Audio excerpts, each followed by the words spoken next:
Listen, Claire. He's not worth it. What? She shouted, her voice rising in frustration. He took everything from me. He lied to me. He never treated me right. He made me feel like a fool. I pulled her back into my embrace. I'm really sorry, Claire. I mean it. You don't care about me. You just want to say, I told you so, don't you? Go on. Just say it. I would never do that. I'm truly sorry. What happened? I did what you said. I confronted him. At first, he denied it. But as we argued, I told him I knew the truth, and he finally admitted it. I held her gently, my hand resting on the back of her neck as I tried to comfort her. He accused me of things I didn't do, claiming I had been unfaithful when I was younger. She looked me in the eyes. That's not true, Eddie. I never cheated on him. You have to believe me. Claire, please relax. I believe you. She leaned back against me. He said all kinds of terrible things and told me to calm down. He acted like nothing was wrong. Our lives were perfect, or so he said. What a joke. We stood close together, her head on my shoulder. What am I going to do, Eddie? We need to eat something. Come on, let me get you some food. I guided her over to the caravan, where I began to look for something to prepare. I found some eggs and put them in a pan, while Claire found 2 beers and opened them easily. She handed me one, looking at me challengingly. What, you think I've only ever had fancy drinks? We clinked our bottles together in a toast, and she took a big sip, then sat on the bed. Forget him, Eddie. Just forget him. All this talk about honesty was nonsense. She took another drink. I scrambled the eggs, adding some chives and garlic. I served the scrambled eggs on 2 plates. She sat cross-legged on the bed with her plate between her knees. After sprinkling salt and pepper on her food, she took a bite. Oh, wow, this is great. She finished her drink and dug into her meal eagerly. We ate quickly, and I reached into the fridge for 2 more beers. While we were eating, her phone rang. What do you want? She answered sharply. I guessed it was Tony, but I couldn't hear his response. Why do you even care? Forget you. I'm going to do what I want now. You gave up that right. Tears streamed down her face, falling onto her empty plate, which I took from her lap. No, Tony, we are done. There is no more us. You embarrassed me for all these years. You think you're better than everyone else. I tossed the plates into the sink as she continued. I want you out of our house, or I will tell the board everything. In a flash, her phone hit the cabinet and shattered into pieces. She fell back on the bed, crying hard. I lay down next to her and pulled her into my arms. Let it out. Just let it all out. I held her tightly, feeling her grip around my head, her face pressed into my shoulder. I rubbed her back gently, trying to comfort her. She was shaking, warm against me, her tears soaking my shirt. She must have sensed my discomfort. She shifted closer, pressing against me. She whispered softly against my neck, but I knew I needed to stop this. Claire, please don't do this. It's not right. Don't you want me? Am I unattractive? Claire, you are beautiful. If things were different. Eddie, this isn't revenge. I've wanted to be close to you since we first met. No, Claire, you're upset and feeling hurt. This isn't the way. Then our lips touched, and I felt lost in the moment. Claire, please, let me just hold you. Her lips pressed against mine, tasting of her tears. Eddie, I need this. I wrapped my arms around her. I kissed her forehead and eyes. No, Claire. Her tears returned, and her body shook with sobs. I covered us with a blanket and held her as she drifted off. Soon, I fell asleep too, feeling grateful to have her close. Morning came more quickly than I hoped. I woke up tired, with Claire still curled around me. I carefully moved my arm to go to the bathroom. Stepping outside, the warm summer rain felt refreshing against my face. I stood in the grass, enjoying the moment. When I returned inside, Claire sat on the bed, resting her head on her arms. She looked up at me, frustration in her eyes. What had I done now? I made some toast and brewed tea for both of us. We sat together on the bed, listening to the soft sound of rain falling on the roof. What's wrong, Claire? Did I do something? Nothing, don't you get it? I feel old and useless. Even you don't want me. No wonder he looks for attention from other women. Claire, that's not true. You're beautiful. Then why? I tried to show you how I felt last night and you pushed me away. Am I really that unattractive? I held her face in my hands and kissed her. It was a long, heartfelt kiss, and she kissed me back. As we pulled away, I whispered, "Claire, I have so many feelings right now, and it must be even harder for you. I really want you, but I want it to be special, not just because you're upset with your husband. Eddie, you're such a wonderful man."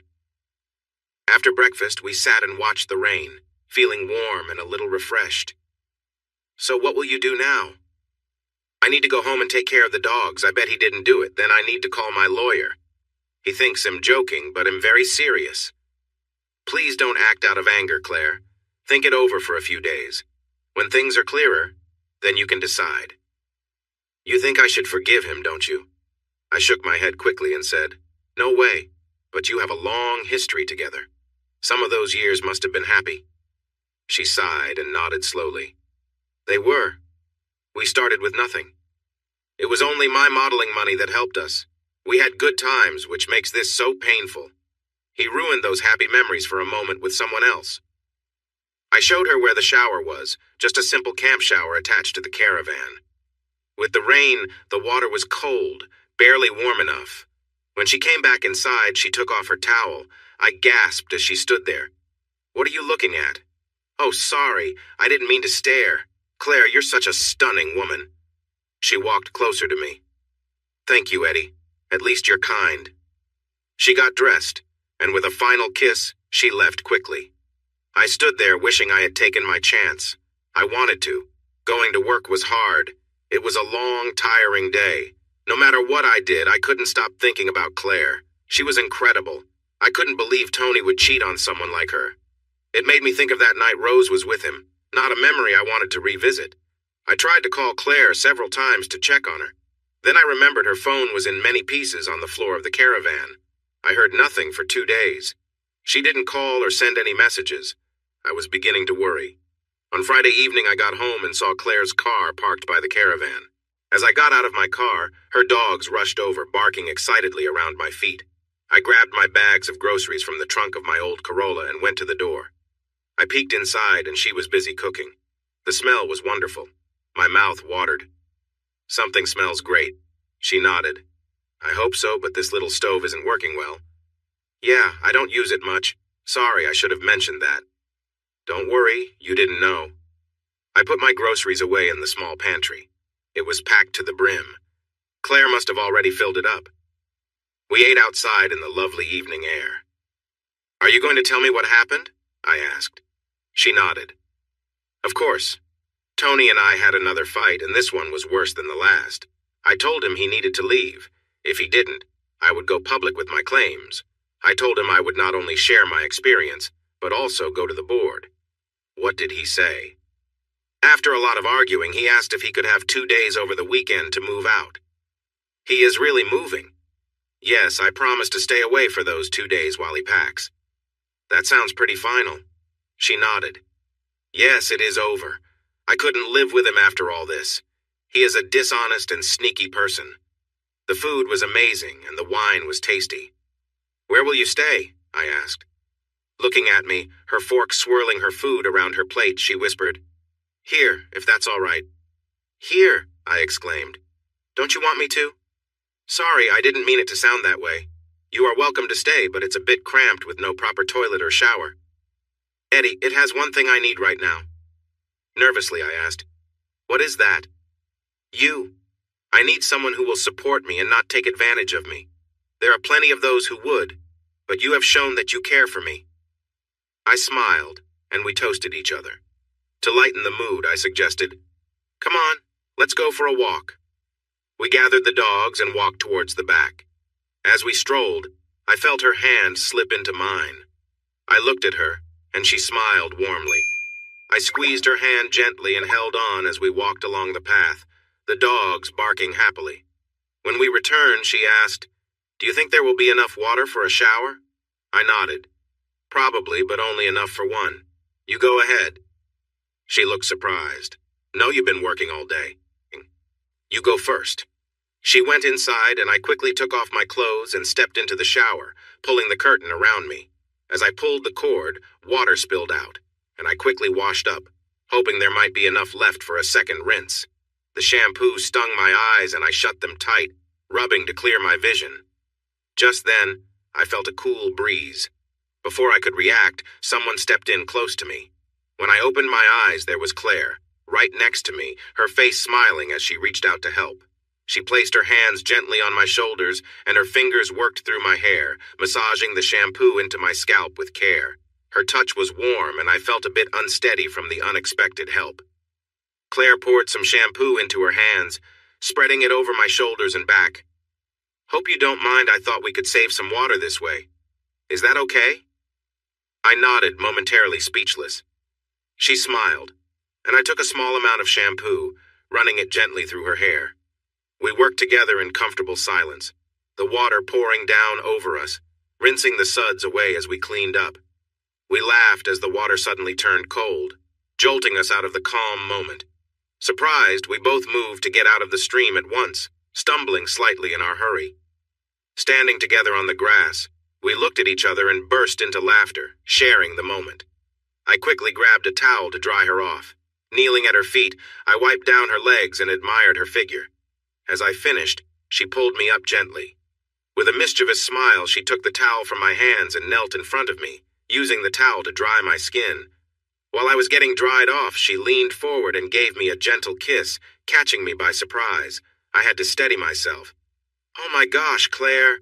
She looked up at me, her expression playful. "Be quiet, or he'll stop." "No, please don't." "What? Don't you like this?" "I meant stop. Please don't stop." She giggled softly before leaning in closer. In that moment, I felt like I was floating. I wanted this feeling to last forever, but I wanted more. With a playful grip on her beautiful hair, I lifted her gently, placing one hand under her to carry her into the caravan. It could have been romantic, except the doorway was very small. It was quite the challenge for both of us. She laughed and kissed me, put me down. Then we shared a moment of understanding as we stood beside the bed. I saw a hint of hesitation in her eyes mixed with doubt.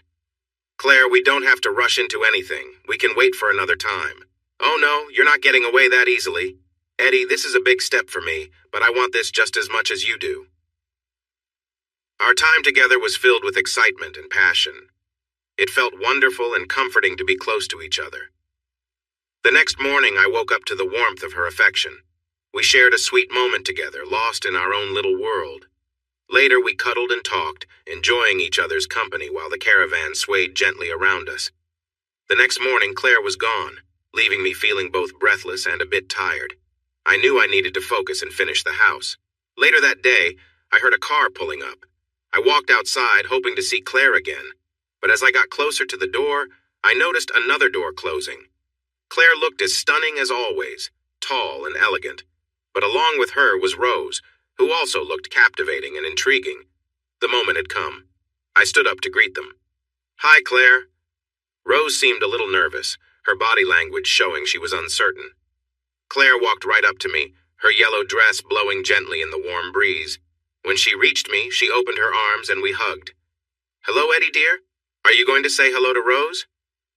We shared a brief kiss, and Claire stepped back. There stood Rose in front of me. "Hi, Eddie," she said softly, her voice a little shaky. We stayed frozen for a moment until I felt Claire give me a gentle push. "Don't be rude, Eddie." I stumbled a bit but fell into her arms. We hugged again for a moment. "Hello, Rose." "All right. We're here for the big reveal. Don't keep us waiting," Claire urged. "It's not ready. This isn't a proper reveal," I said, sounding a little annoyed. "Oh, come on. You've kept me in the dark for too long. I can't wait to see what you've done." "Okay, let's go check it out." I led them to the large French doors in the main living area. As we turned the corner of the building, I saw Rose's reflection in the glass. She looked surprised when I opened the doors and gestured for them to enter. "Oh my goodness, Eddie, this is amazing," Claire exclaimed. Rose took a sharp breath, and I could feel my heart race. She always had that effect on me. I stood aside as they walked past. Rose looked fantastic, more fit than I remembered. It was clear she had been working out. They walked around the room, looking at the big stone fireplace, the tall beams, and the polished wooden floor. Claire wandered into the kitchen, and her excited shout made us both jump. "Eddie, this is incredible. You've really outdone yourself." Rose walked around the kitchen island, her hand gliding over the quartz counter. She spun around, thrilled by the big windows up top. They stood together, opening the pantry and cupboards. Rose looked back at me. "Eddie, it's wonderful. I can't believe you did all of this. You're amazing." They both then went down the hallway to the bedrooms. I heard them laughing, enjoying the space. I walked back to the caravan and put the kettle on for tea. They came back about half an hour later, holding hands and smiling brightly. Since I only had 2 chairs, I grabbed a box to sit on. They pulled their chairs close around the small table. We fell into silence, and it became a little uncomfortable. I waited, but no one seemed to know what to say. I realized I needed to break the ice. "How have you been, Rose?" She looked up from her tea and smiled. "Really good, actually. Just busy with work and everything." "Yeah, and congratulations, by the way. Claire told me you started working with Tony. Are you having fun?" Claire's intense look made it clear she did not like that question. "I actually quit. Did Claire not tell you? Once I learned what kind of person he really is, I couldn't work with him anymore." I glanced at Claire. Her brow was tight, but she didn't say anything. "Sorry, Claire didn't mention that. Where are you working now?" She raised her arms in a gesture of giving up. "Nowhere right now. I spoke with my old company and they seem interested. I've sent out some feelers, but nothing yet." Claire glared at me as tears began to roll down her cheeks. I could still feel her piercing gaze. Rose noticed the tears too and quickly hugged Claire. "Oh, I'm sorry for bringing that up. We should have been more careful." She looked at me with worried eyes. Claire kissed her quickly and pushed her away gently. "No, I need to get used to it. We will be under the spotlight when our divorce becomes public. I need to learn to be strong. It's not your fault, dear. If it weren't for you, I would never have found out." Rose sighed. I wish I hadn't said anything. "No, don't think that. You did what was right. I just have to learn to be strong. I don't want to be the sad ex-wife." "You are far from that, sweetheart. You have so much to look forward to your charity work. People care about you and rely on you. I couldn't get by without you." They hugged again, and I watched as they pulled apart. Claire hadn't told Rose about our situation. Was there even an us? What was it? I made more tea while they enjoyed the sunshine. When I came back with the tea and some cookies, Rose asked, "What about you, Eddie? Claire mentioned you were working at Rickson's. How's that going?" "It's all right. It pays the bills." She frowned, her expression tense. "That must feel a bit dull after your other projects." "The pace is slower, which gives me time to focus on the cottage, and I like that." "When do you think you'll finish the cottage, Eddie?" I shrugged casually. "Not sure. I'll probably finish the construction in the next month or so. After that, I'll lock it up and look for a job that pays better. I have an offer for a well-paying job in the Emirates, but it's for a year." Claire looked shocked.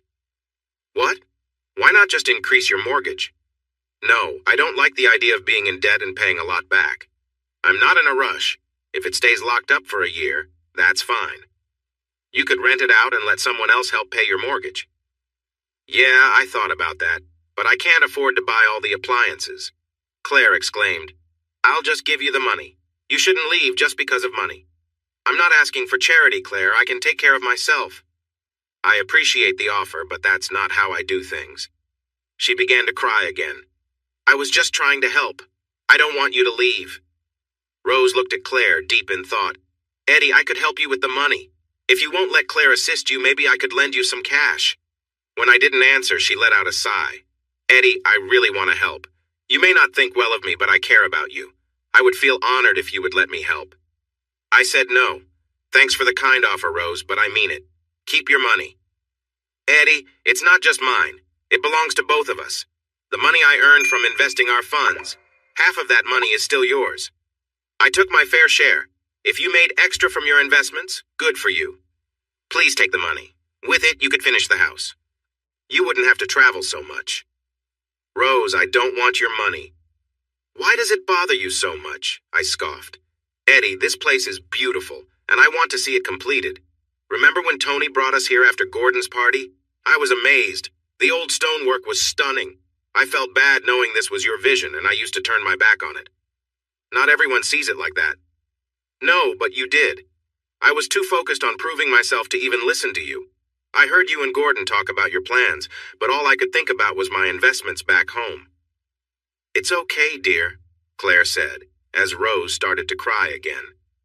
Claire embraced her, and they both sat together in their sorrow. I went inside and grabbed a box of tissues, handing it to Rose, who took it with thanks. Thanks, dear. She wiped away Claire's tears and her own, sniffing loudly. Eddie, I didn't value you enough. I was so caught up in my world that I lost sight of you, and I'm truly sorry for everything. I'm sorry too, Rose. I said hurtful things. I felt lessened when you turned to Tony for help. It stung because you relied on him for advice and support, even if it wasn't physical. It felt like an emotional affair. Looking up at me with tears in her eyes, she replied, I understand now. I was so upset with you at that time. I found you a good job, and when you turned it down, it hurt. It felt like you didn't trust my choices. No, Rose, you're mistaken. I realized you were right. It was a good opportunity. I just didn't want to owe Tony anything. I could see what he was trying to do. It hurt to warn you, and for you not to see it or take my thoughts into account. Rose wiped her tears, her expression serious. Thinking back, what we know now makes everything look simple. At that time, I thought he was just being kind. I admit I had a bit of a crush. I wanted you back. I felt lonely. I was tired of living without you. I was young and felt left behind. She wiped her nose and sniffed. I was trying to build a future for us. I wanted to make some money so we could finally have a home. I stood there, not saying anything, just looking. She continued, I had a plan. I could earn us money. I laid it all out for you. I showed you everything. I proved I could do it. But even though you promised to back me, you turned on me, shouting like I was a child. I was upset because you didn't tell me. You took our money without even asking me. I had no say in it. Tony said to go ahead, so you did. It always feels like his thoughts matter more than mine. Eddie, it wasn't like that. I didn't tell you because I knew what you would think. You would make it all about him, but really it wasn't. I hoped you wouldn't notice for a little while, and by then, I would have enough to show you I could do it. The tension was thick now, and Claire sensed things were about to get out of hand. She gently held Rose's face, turned it, and kissed her on the cheek. It's okay, sweetheart. Take a deep breath and let it out. Slowly, Rose calmed down. Claire then said, I think we should go now and let you think. Thanks for everything, Eddie. Yes, this place is lovely, Rose added. We hugged before they drove away. My heart raced as I watched the car disappear. Until that moment, I thought I was over Rose. I believed she was a part of my past. Now I realize that wasn't true. Love. I'm not sure. What I knew was that it hurt to see her leave. Claire had complicated things. She was beautiful, but what did that mean for us? What would Rose say when she found out? Would it ruin their friendship? All the talk about an open marriage seemed distant now. I rushed into the house, trying to forget, but their faces were stuck in my mind. Her scent still hung in the air. It was late when Claire came back. I was cooking dinner when she walked in. Her eyes were red and puffy, and she looked upset. I opened my arms wide for her, and we shared a tender kiss that lightened the mood. She smiled at me and said softly, Thank you, love. We sat on the bed, and she quickly finished her food, stealing some of my fries. Eddie, she still loves you. I nodded while sipping my beer. I guess you didn't tell her about us? She shook her head. No, how could I? When we drove away, she was really upset and said how much she still loves you. What could I say? She took a thoughtful sip of her wine. You weren't really thinking about moving away, were you? Kind of. I need to earn some money to finish the house. Please, Eddie. I can't handle it if you leave now. I really need you. You're the only reason I'm managing. I don't know, Claire. I want to finish the house, but the longer I stay here, the deeper in debt I get. I don't want to go. I don't know what we have, but I like it. Is there really an us? Am I being foolish? Eddie, there is definitely an us. I couldn't have made it through the last week without you. I feel lost inside, and you've been my lifeline. I appreciate that you haven't rushed anything. She frowned and added, He'll give you the money. If it means keeping your pride, he'll find you a job. A job doing what?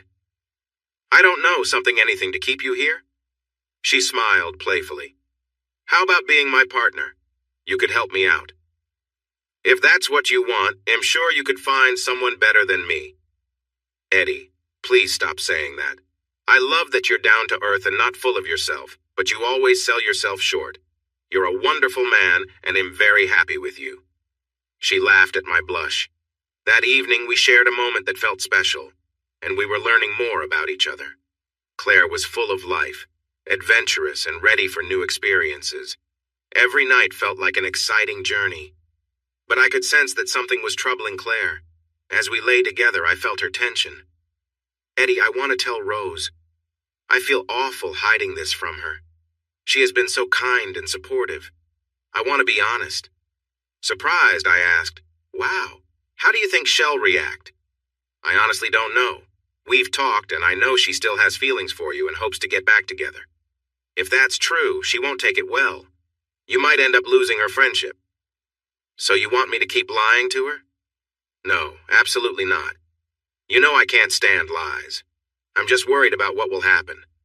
If she believes there's still a chance for you two, this will really change things. I know, but what can I do? She asks about you all the time. She wants to know how you're doing and how the house is coming along. That will change as soon as she finds out that we're together. It could get really uncomfortable. She held back a tear. I can't keep lying to her. If she reacts badly, I don't know what it'll do. If not for her, I wouldn't have learned about Tony. Okay, what do you want me to do? I'm going to tell her tomorrow. It might be hard because she hasn't been able to find a job.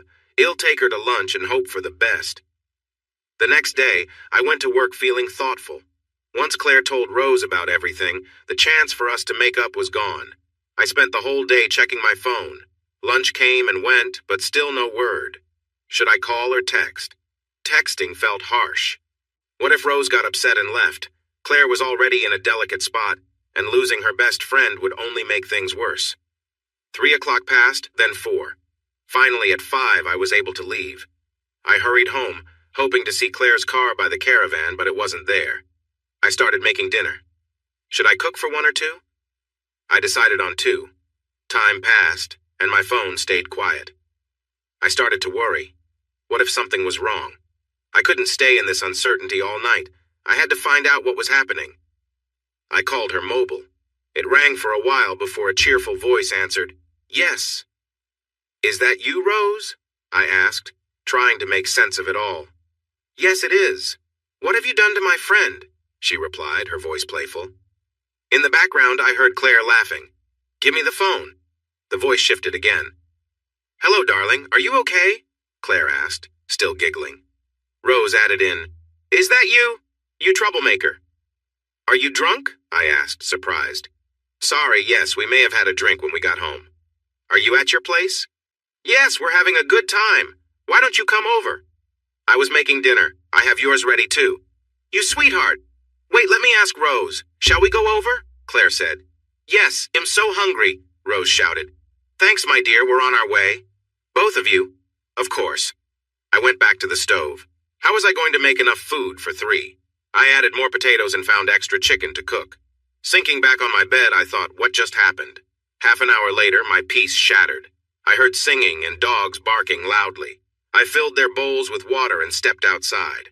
I looked up the drive and spotted Rose and Claire, holding on to each other, trying to walk straight as they stumbled their way towards me. The singing grew louder as they burst through the door, with Claire at the bottom and Rose sprawled over her. They giggled as they tried to stand up. Claire said, Get up, you're in my way. Rose teased back, You're the one who stole my husband. Claire laughed and replied, I didn't steal him. He was just there. The room filled with laughter as they continued their playful banter. As Rose got up, Claire mumbled, It was an accident. He was just lying there. Oh, really? And you just kept making that accident happen, didn't you? Claire laughed. Oh, yes, and it was hilarious. They chuckled as they helped each other up. What have you two been drinking? I asked. They exchanged mischievous glances. We started with his precious 20-year-old Glenlivet, Claire began, then moved on to his brandy, then his bourbon, and finally, we figured the vodka looked lonely, so we had that too. Rose laughed. He's going to be so mad. Not as mad as you two are right now, I pointed out. Claire grabbed a bottle of champagne from the fridge. Let's have another. I took the bottle from her hands. Don't you think you had enough? No, they shouted in unison. Let's go outside, Claire suggested, pulling Rose along. They linked arms and staggered out into the yard, collapsing into camp chairs. They began talking over each other, laughing and rambling on about random things, lost in their drunken cheerfulness. I brought some snacks out, though I wasn't sure it would help. They were already too far gone. I left them chatting, barely understanding what they were saying as they continued to declare how much they cared for each other. Claire, I love you so much, Rose slurred. I love you more, darling, Claire replied, grinning. Wait, isn't Eddie your darling? Rose teased. Yes, but you're my best friend. I love you tons, Claire said, giggling. Their back and forth was almost nonsense, but they seemed happy. I ate my own dinner, wondering where this was all headed. Suddenly, I heard a loud thud. Rose had slipped off her chair and was on her knees, clearly not feeling well. Claire noticed, lost her balance too, and followed suit. I rushed over, helping Rose back into her chair and then helping Claire. Claire wrapped her arms around me for balance. Oh, Eddie, this is awful. You must think we're a mess. I laughed. You'll both regret this in the morning, trust me. Just then, Rose leaned forward looking sick again, and I quickly grabbed a towel to help her. She didn't smell great, so I guided her inside to wash up. I helped her to the shower, keeping things simple to make sure she felt better. The warm water seemed to calm her down. Eddie, what was I thinking? She whispered, looking embarrassed. I reassured her as she relaxed under the water. Afterward, I brought her back out to the fresh air and placed her in a clean spot. Claire was still a bit unsteady, so I helped her too, getting her comfortable beside Rose.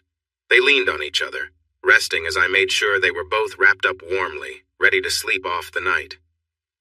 Thank goodness it was a warm night. Claire had a few clothes there, but not many. Once they were dry, I put fresh tops and bottoms on her and led her into the caravan, laying her on the bed. Then it was Rose's turn. She was so drunk she was out cold. I quickly changed her into clean clothes. The tops were a little loose. Claire was definitely bigger than Rose. At least they were dry. As I put her clothes back on, I noticed how fit she looked. Her new workout routine had really shown results. Her muscles were firm. She looked great. I lifted her up and brought her inside as gently as I could. I laid her down beside Claire. As soon as Claire felt her next to her, she murmured, I love you, Rose. They snuggled up together, half awake, while I stepped outside to clean up and change my wet clothes. When I returned, they were already fast asleep. Outside, I looked around. What a mess. I grabbed the hose and cleaned the area to get rid of the smell. I searched until I found my old sleeping bag and brought it outside. Sleep came slowly. I went back inside a few times to check on them. They were asleep, all wrapped up together. How did that happen? I curled up with the dogs next to me. Morning came with light breaking through the clouds. I peeked out of my sleeping bag and took a deep breath. I had a feeling that there would be a lot of mixed feelings under the surface from last night. I could still hear their snores outside. Slowly getting up, I stretched and filled my lungs with fresh air. I gathered all the wet and dirty clothes and walked to my little shed that I used for laundry. I tossed them in, started the wash, and went back inside to make some tea. Even with all the noise I made, they didn't wake up. They were sound asleep. I made a cup of tea, hung the clean clothes on the line, and waited. It was amusing to listen to them as they started to stir. Rose was the first to wake up. What happened? Why are we in bed together? Shh, please. My head is pounding. There was a pause, then Rose again. Claire, why am I wearing your clothes? Please, quietly. Are you? Rose must have started to realize where they were.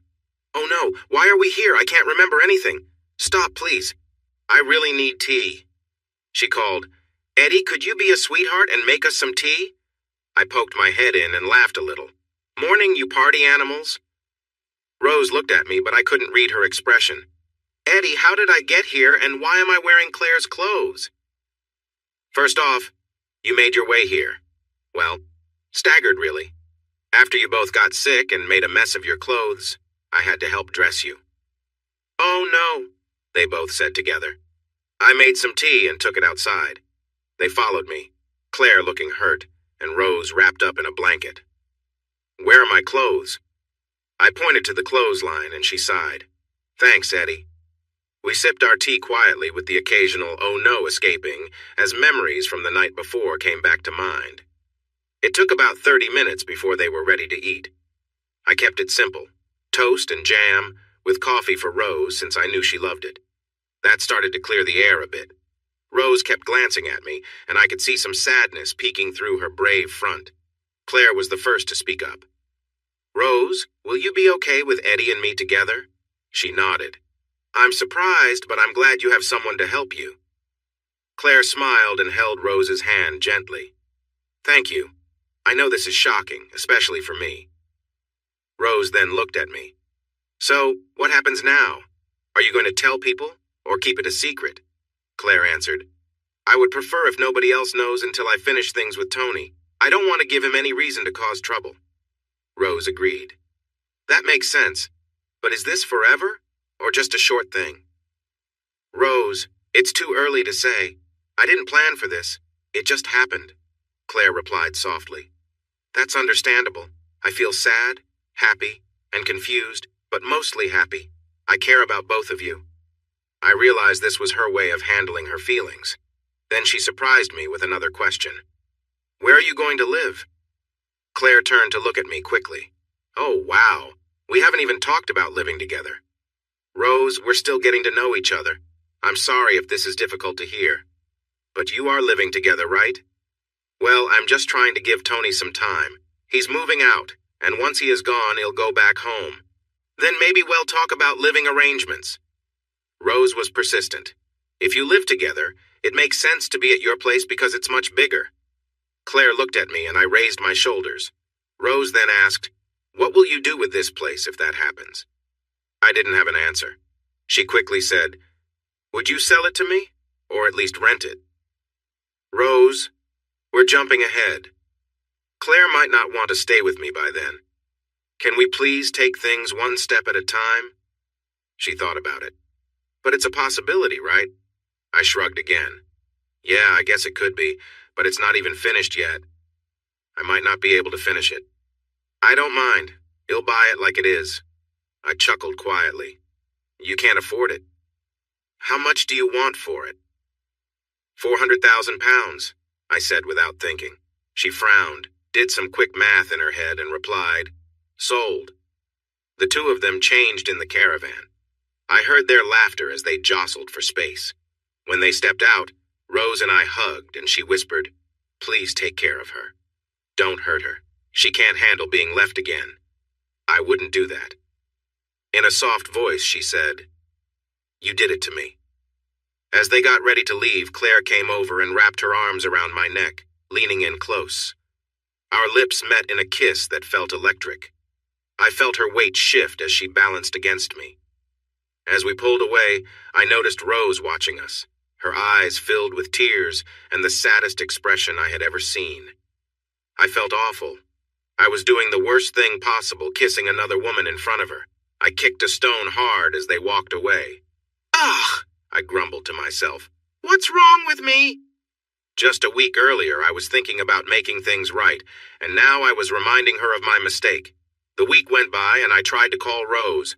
I must have picked up the phone 100 times, but always hesitated. What could I say? "I'm sorry for hurting you." Claire decided to move back home. Tony was asking lots of questions and being quite difficult. He was trying to make things hard for her. Now that the truth was out, Claire had seen how he had not been faithful. Each thing she learned revealed more of his wrong choices. He had a serious problem. We met every day for dinner or drinks. We talked, and the real Claire came out. She was warm, funny, and caring. Strangely, her bond with Rose seemed to grow stronger. After seeing us kiss, I thought Rose would walk away, but she showed real strength. If I had seen her with someone else, I would have lost my cool. On Wednesday night, I began cutting some wood for a deck. I was focused and didn't notice the car pull up. I nearly jumped when someone patted my back. My heart raced as I turned to see Claire and Rose.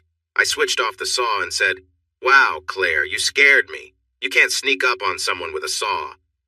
She looked sorry and said, "Sorry about that." I took off my safety gear and walked over to them. Well, we got tired of waiting. You never called, so we thought if you weren't taking us out, we would come to you. That phone call popped back into my mind. Yes, I was supposed to pick them up for dinner. Sorry, I said. She gave a playful growl. It will be fine, but you need to behave. Rose was spreading a blanket on the ground. We're having a picnic. They began to unpack baskets filled with food and drinks. As we lay down, delicious smells filled the air. Wow, spicy chicken wings, Mongolian barbecued spare ribs, and fresh salads. It was a real feast. While we ate, Claire skillfully guided the conversation. We talked about many things: work, music, friends, and funny stories. It was such a fun night. It was well past dark when Rose decided it was time to go. I felt disappointed when she started to pack up. Claire looked puzzled too, but didn't say anything. We shared hugs, and Rose and I exchanged a quick kiss. It felt a bit awkward, but it ended our visit on a nice note.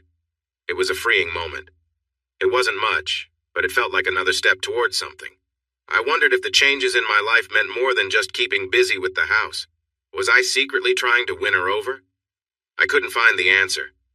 As it often happened in my life, I was at a turning point. The house was nearing completion. It needed finishing touches like lighting, doors, paint, and of course appliances and furniture. I had used up my credit card, and now the extra payments were draining my bank account. I could continue living my current way, putting the house project on hold. I could work on it bit by bit, but would have to stay in the caravan. More importantly, Claire and I were growing closer, even though I didn't see her much lately. She was busy fighting for a fair deal with Tony. Their situation was in the hands of lawyers and had become very intense. He wasn't giving in easily. I wasn't sure who leaked some of his personal issues to the media, but a local journalist was after the story. There were many unpleasant stories surfacing. Tony's struggle was now not just with Claire, but also with the board. His reputation took a serious hit, and they wanted him out. Thankfully for him, the Old Boys Network supported him. This may have led him to settle with Claire, allowing her to keep the house, while he took the beach house and his cars. They split everything equally, and he agreed to pay her a significant amount of financial support. Once the deal was settled, Claire felt relieved. She returned to spending nights with me in the caravan. We shared some incredible times together, exploring new things without any hesitation. Rose had turned down things that Claire welcomed with open arms. Now Rose and Claire were closer than ever. They had always been good friends, but now they were practically inseparable. When we went out, it was never just Claire and me. It was always the three of us. It was fun, and it certainly made me feel good to have two wonderful women by my side. What started to bother me was when Claire began suggesting people for Rose to date. She wanted Rose to find happiness, so she took on the role of matchmaker. That might have been fine for Claire, but it drove me nuts. Fortunately, Claire's choices were not right for Rose. The men she introduced her to were all snobbish types. Even I could see that these weren't the right fit for Rose. I could tell by the look on her face during one of these awkward introductions. Still, this situation took away my guilt about showing affection to Claire around Rose. Claire had planned another double date for us and Rose, with her latest match being a banker. While getting ready in the caravan, Claire said, "Hurry up, darling. We don't want to be late." "I don't care.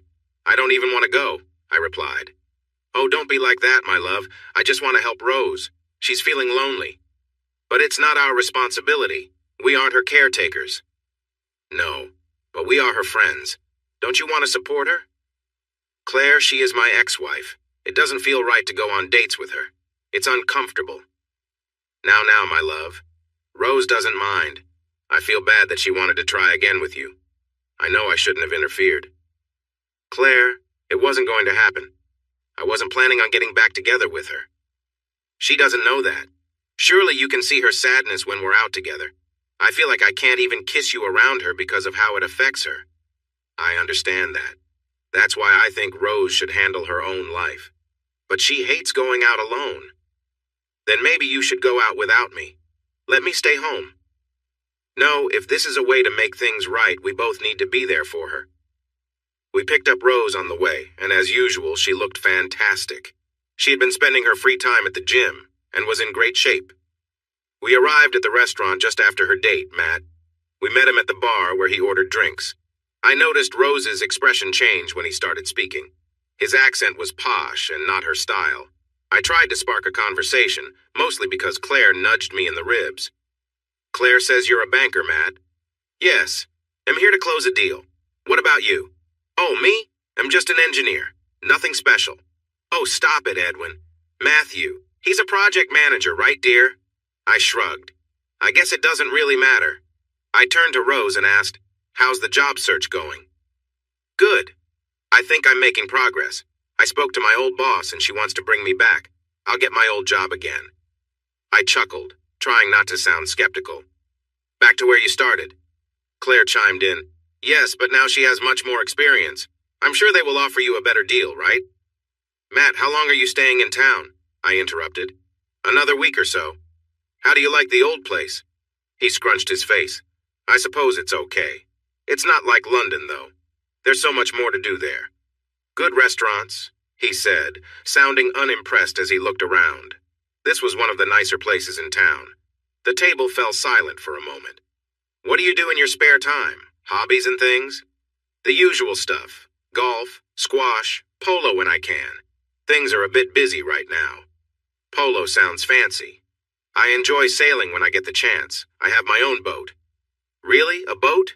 That's impressive. I tried to hide my feelings. I guessed he also drove an expensive car. Are you into cars at all? He frowned. Not really. I have a Rolls, but it's an older model. Must be 2 years old. What about you?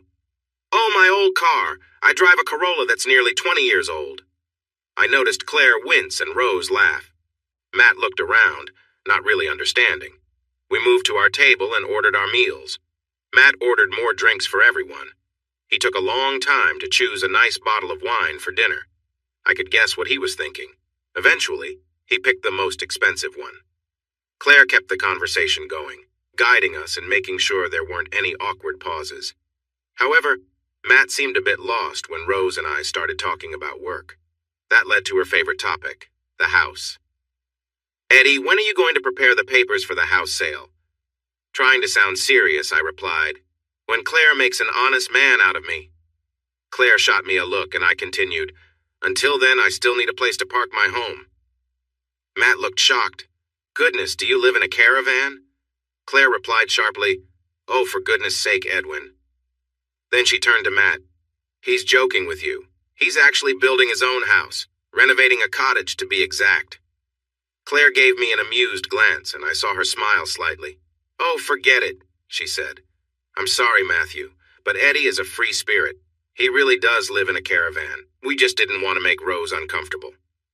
He looked a bit confused. I don't mind, Edwin. If you're happy with a free spirit, then that's fine. Rose couldn't help but giggle. Eddie, stop being silly. The truth is, Matt, Eddie and I used to be married. He keeps trying to sell me off so he can stop paying me support. Isn't that right, dear? Yeah, well, if you didn't keep acting shy and let some of your dates get too close, we might get somewhere. Eddie, Claire scolded. Stop it. She doesn't act shy. She is just hard to impress. She is not someone easy. Turning back to Rose, I puffed out my chest. How much do you cost, my dear? Let's say you would need to sell that old caravan if you wanted me. We are not selling the caravan, Claire announced. We just got it fixed. Rose and I laughed out loud. Matt just looked at us like we were all a bit odd, which we probably were. Claire sighed. Forgive us, Matthew. We were just trying to be funny. Please don't take any of this seriously. He nodded, but he looked uncertain. His usual calm demeanor was fading. Matt's fancy wine arrived, and we all had to taste it as if it was the best drink we'd ever had. Because Claire, Rose, and I were so close, the conversation flowed easily, and Matt, poor Matt, started to feel left out. He tried his best. The trouble was, Rose wasn't that interested. We moved to a bar with live music where Claire and I danced. In the end, Matt got Rose up to dance, but they looked awkward together, and I could tell it wasn't going well. What made me uneasy that night was the way Rose watched us. Her gaze was sad. She was with a guy who wasn't too bad, but she looked at us like a puppy watching another dog with its favorite toy. As we danced, Claire whispered, "Go and check on Rose, will you please?" "Yes, your wish is my command." I tapped Matt on the shoulder. "Can I take a turn?" I'd love to dance with my wife. What? Oh, I see you're joking again. No, really. She's my wife. This is just for fun. Sorry. He walked away, looking for something to say but struggling to find the words. Rose slipped into my arms easily. Her head rested on my shoulder and she whispered in my ear, "Could you please pick the next song? Claire's taste is terrible." "Hey!" I replied sharply. She chuckled softly. "Sorry, that doesn't count with current company." "Yeah, I get what you mean. It seems like she wants someone like Tony. She's not thinking of me. Did you tell her what you wanted?" "Yeah, I told her. I said I just wanted a wealthy guy who's really impressive." "How did she find that out?" I asked. "She told me she checked him out for me. She said he was quite impressive." She couldn't hold back her laughter. "You'll have to talk to her about it. Her taste is awful." "Yes, he had money, but honestly, he was just okay." "Wow, is that all? What a disappointment. I heard you wouldn't consider anything less than great." "Exactly. I mean, I have standards, right?" We danced easily. Her presence was comforting, and her scent filled the air. "Honestly, Rose, I'm glad to see you." "I'm fine," she said with a deep sigh. "Actually, no, I'm not. I'm feeling lonely. The house feels empty, and my life feels empty. I wish I had someone to hold me like you used to do. I want someone to look at me like you look at Claire. Why didn't we ever do that?" "We did. But then you met Tony, and things changed." "I'm really sorry, Eddie. I feel foolish." "It's all right. I guess I wasn't paying enough attention. I should have noticed. I made mistakes, too." She chuckled softly. "Yeah, you did." I was close to her, feeling the warmth from her body. It reminded me of our past. We were married, and it didn't take her long to notice that I still felt a spark. She moved playfully, and it stirred old feelings within me. "Is that for me?" she asked with a teasing tone. "Don't get ahead of yourself," I replied lightly. "Honestly, it feels a bit like I'm the other woman. We're flirting." "No, we're just having fun, but if you keep this up, I might end up with a problem," I joked. "I'd like to see that," she said, her voice playful in my ear. Just then, the band finished their set, giving me a moment to compose myself. Back at our table, Claire was sitting alone. "Where's Maddie?" Rose asked. "You scared him off." "I think he didn't know how to handle the situation," I replied. We all chuckled softly as Claire said seriously, "Seriously, how are we going to find you a new husband?" "I don't need a new one," Rose said. "I just want my old one back. You liked Maddie. Why didn't you take him? A swap could have worked." Claire looked surprised and pulled back, clearly taken aback by Rose's comment. Realizing she crossed a line, Rose quickly added, "Sorry, I was trying to lighten the mood." Claire nodded, a smile creeping back onto her face. "I've said before that I'm sorry for how things turned out. It wasn't planned. I didn't mean any harm." Rose sighed and took a big sip of her wine. "I know, but it's tough seeing you both together. Sometimes it's hard for me. I'm trying to be supportive, but at this moment, I'm struggling." To comfort her, Claire wrapped her arms around Rose and leaned in for a quick kiss on the cheek. It started as a friendly gesture of comfort, but the way they leaned into each other caught my attention. Their connection, although simple, felt charged in the moment. Claire looked tenderly at Rose, showing support in a way that truly mattered. Her hands held Rose's arms gently, moving across them and resting on her chest. It wasn't just a simple touch. Her hands moved, creating a sense of closeness, her fingers gently playing with sensitive spots. The kiss went on, and I struggled to look away from the surprising sight before me, but the sound of surprised voices pulled my attention around the room. Rose and Claire were clearly at the center of the evening's focus. Some people watched with interest, while others whispered their disapproval. Most were left speechless, taken aback by what they saw. Claire eventually let go of Rose, her hands sliding back up to her shoulders. As she raised her head, they paused, gazing into each other's eyes. Rose was the first to speak. "Wow, Claire." Claire smiled tenderly in response. "Yes, I completely agree." Straightening her yellow dress, she glanced around at the watchers before returning to sit next to me. When she leaned in, her lips touched mine softly, gently, invitingly as we kissed. Under the table, her hand that rested on my leg slowly moved up. She gave me a gentle squeeze. Breaking the kiss, she looked into my eyes.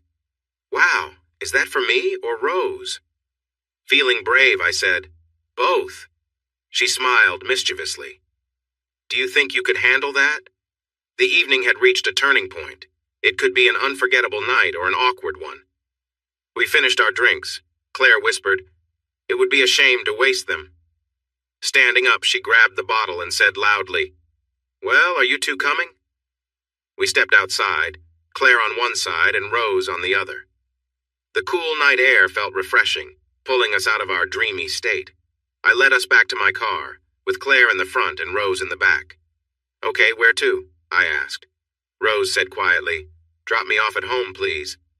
"Oh dear, are you sure? Why not join us? You don't want to be alone, do you?" "No, but if I go with you, I'll just be extra. Please take me home." Her voice was soft, but it felt like a real request. When we reached her home, Rose got out quickly and called back, "Enjoy your night." As we drove away, a sense of missed opportunity settled over us. On the motorway, Claire sighed sadly. That was tough to see. It breaks my heart to see Rose alone. Eddie, she truly is lonely. She just needs some support. Claire, if you genuinely want to help, then maybe stop trying to match her with guys like Tony. She's not you. She doesn't go for that type. I was only thinking about her future. I don't want her ending up with someone who'll let her down. But you're pushing your own choices on her. Are you missing Tony that much? Claire's gaze turned sharp. Don't ruin our night, Eddie. I was just trying to do the right thing. Well, it's clear that every guy you set her up with is basically another Tony. Maybe without realizing it, you're picking for her based on your own past. She gave me a cool look, unsettlingly steady. Is that what you think of me?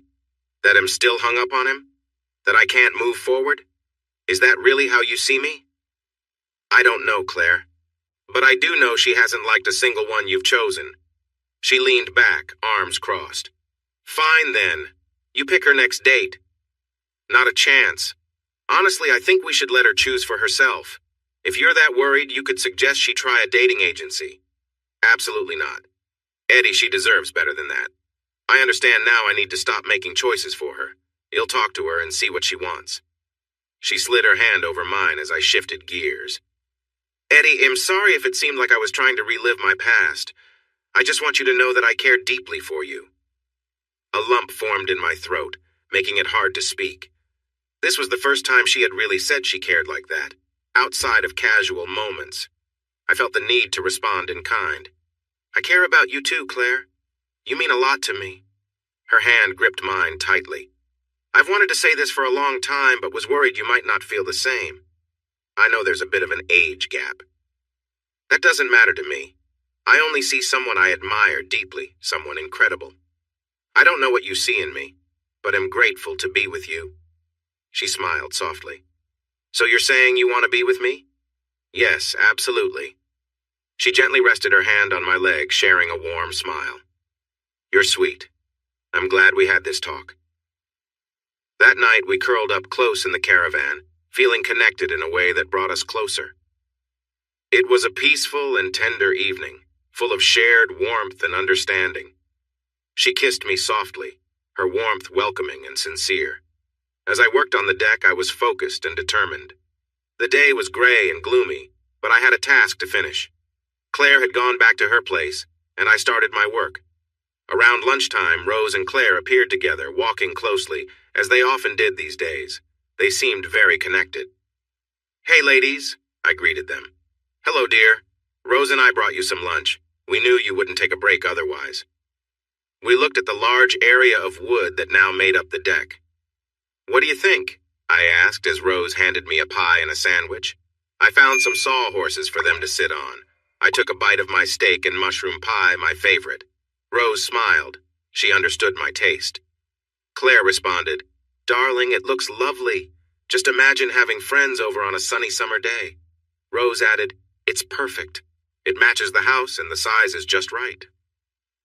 After finishing our meal, Claire took Rose's hand and said, Let's go inside. I cleaned up while they moved indoors. I could hear them discussing furniture, light fixtures, and rugs for decorating.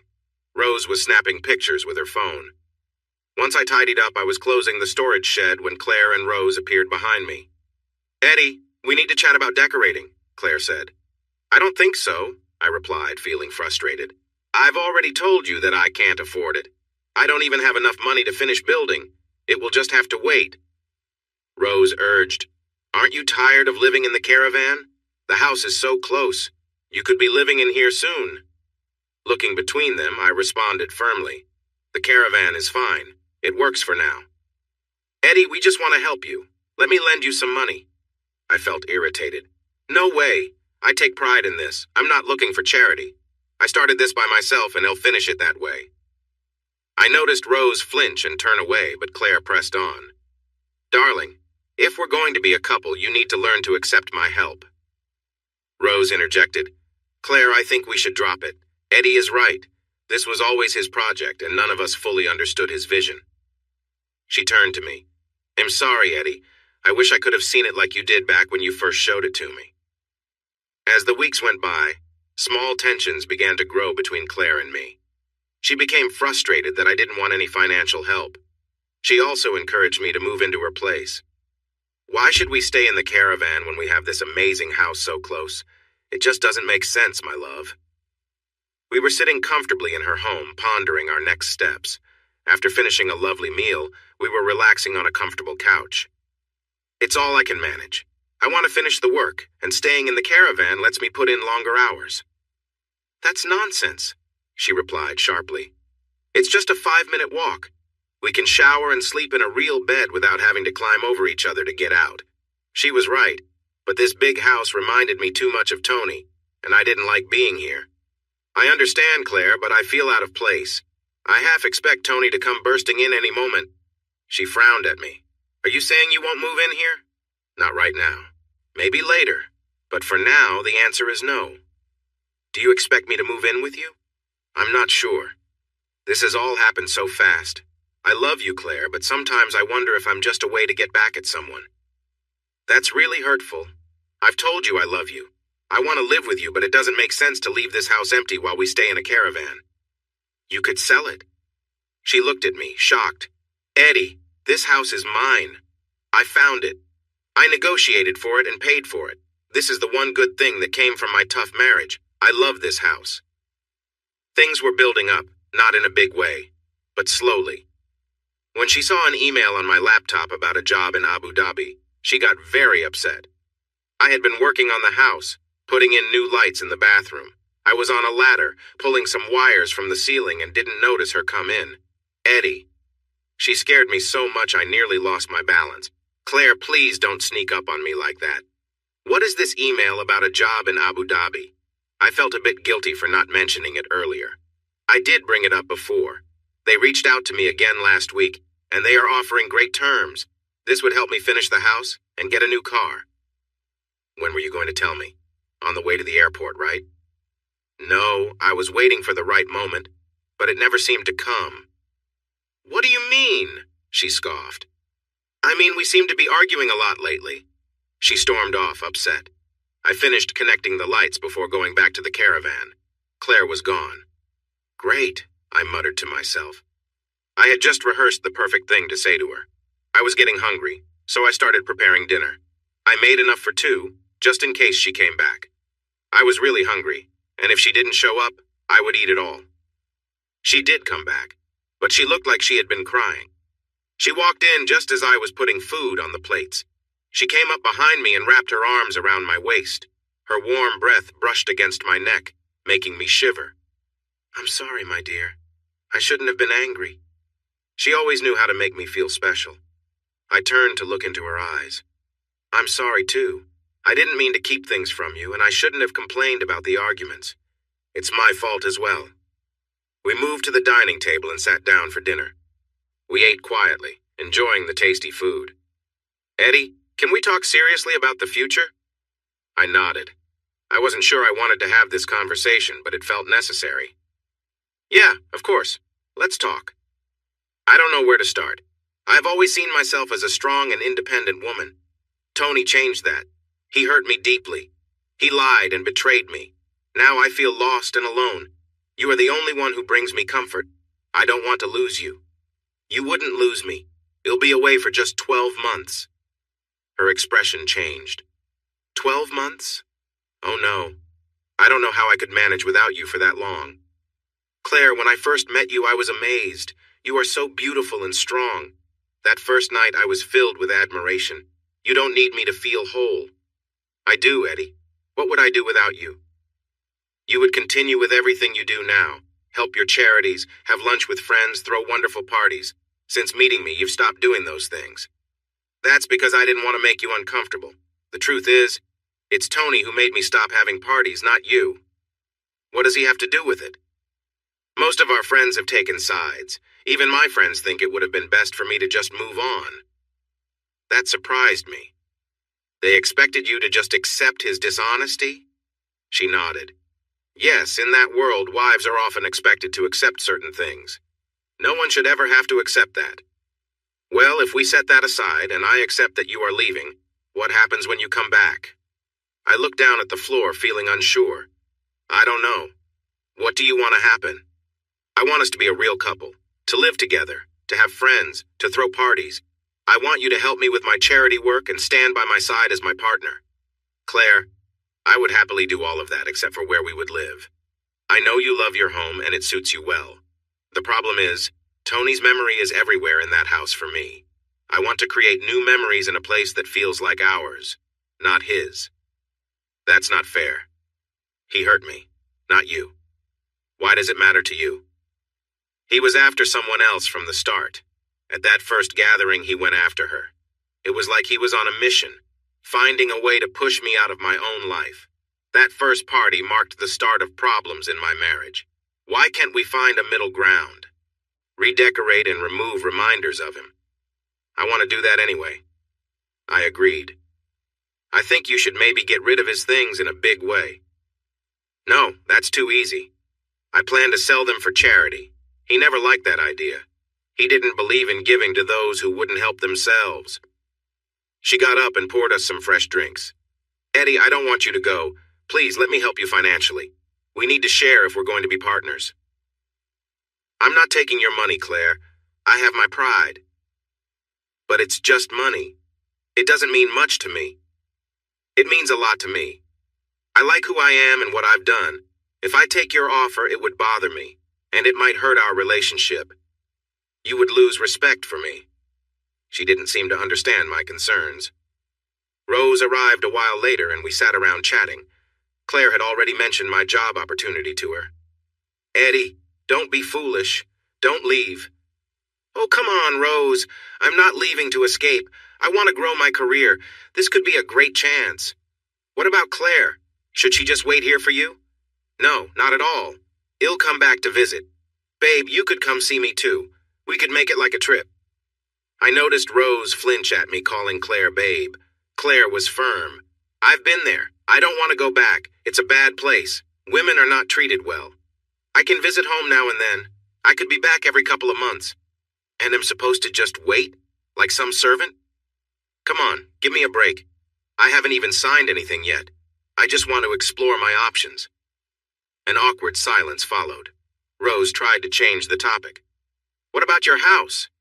It can wait. I'll finish it when I get back. You're going to leave it locked up for a year? Yeah, that seems best. What about my idea? Sell it to me? No, sorry, Rose.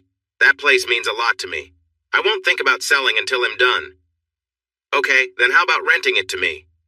Seriously, Rose? It's not finished. Let me help you with that. I can give you the money to finish it. Instead of rent, you'll use that. What? I said, confused. Let me make it clear for you. I give you the money, you finish the house, and I look after it while you're away. You won't have to worry about anyone staying there. It sounds like I'd still have someone in my house. What happens when I come back and you're living in my house? You could stay with Claire. By then, we will have fixed up the place and gotten rid of Tony. Just think about living in that big house. You could show Tony what he's missing. Claire laughed a little before frowning. I don't want him to go. You were supposed to help me keep him here. Sorry. I know how he can be when he gets like this. Rose, why do you want to move in so badly? What's going on? I'm not sure. I just really like that place. I'd love to live there, even if it's just until you're back." Claire started to cry a little and jumped up, knocking things around, and hurried off with the dogs trying to catch up. Rose looked at me for a second, enough to say, "Idiot." With that, she hurried after Claire. I was getting frustrated. The whole thing felt crazy. I tried to help a friend, and now it was causing more problems. I didn't see much of Claire in the next few days. In a way, that was for the best. But then the next day, Rose came by unexpected. I saw her drive up and walked outside. "What brings you here?"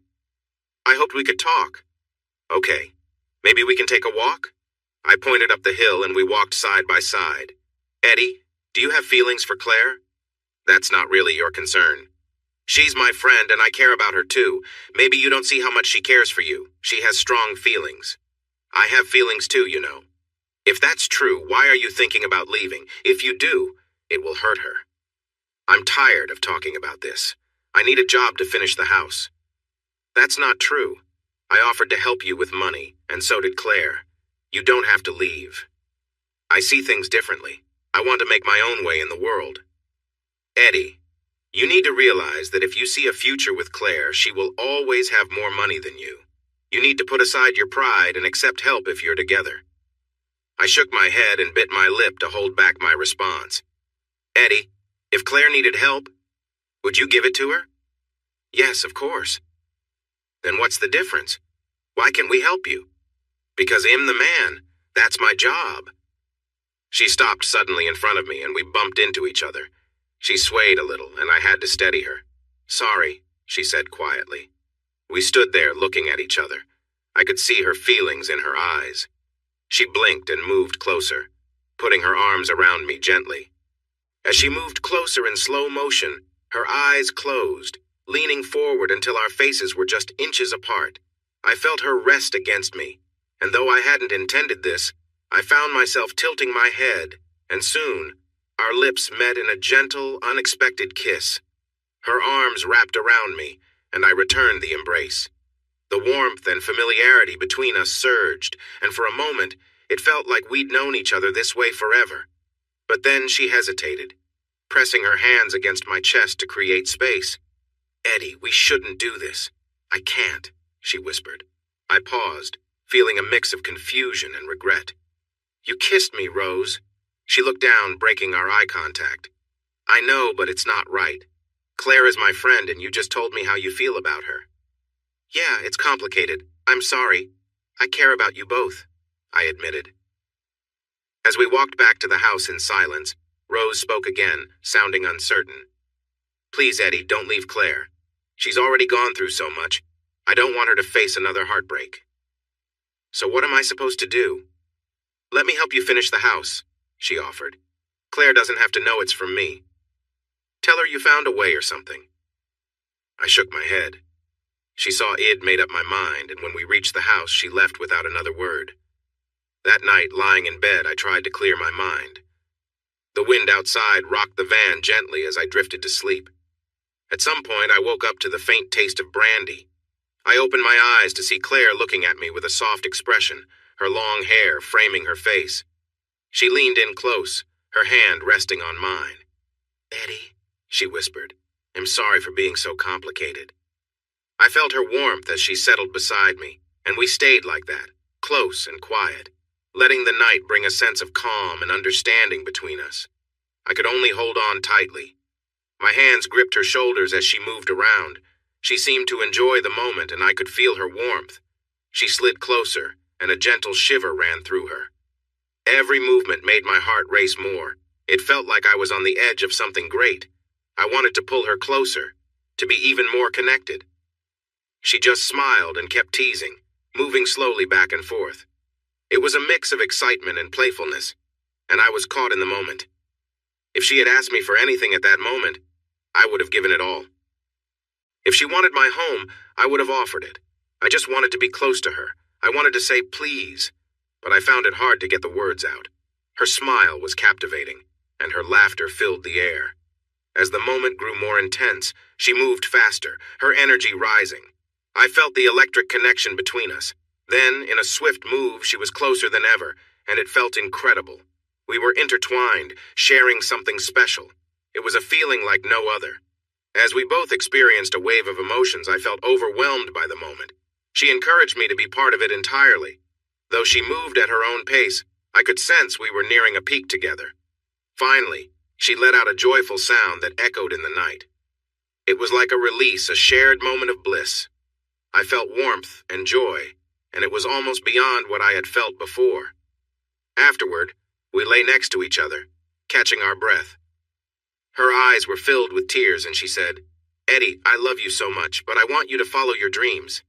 If you want to explore, I want you to go." "Really? You will wait for me?" I asked. "Yes, I will wait. It will be tough, and I'll be anxious, but yes, I will wait." I kissed her softly. "Thank you. Eddie, understand that when you come back, I hope we can think about living together. This has been wonderful, but it can't stay like this forever. We need a home, and I have a nice one. What about my place? When I come back, I want to finish it. Why can't we live here?" This shows how closed your mind is right now. You don't seem open to living with me, which makes me think you're not really dedicated to us. "Claire, that's not fair. I care about you. But we need to be honest about decisions. You say I'm closed-minded, but I think you are too." She cuddled up next to me and we soon fell asleep. Things moved fast after that. I quickly signed the contract. They gave me a month to get things settled. Claire decided to throw a dinner party to celebrate. It was just going to be at her place with Rose and me. Whenever Claire hosts a party, she goes all out.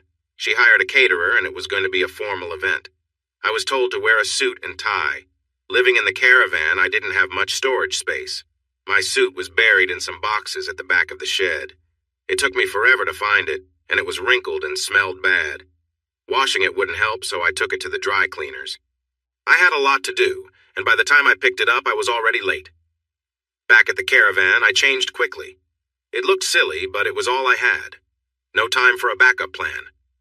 I arrived and knocked on the door. A butler let me in. Wow, she really went all out.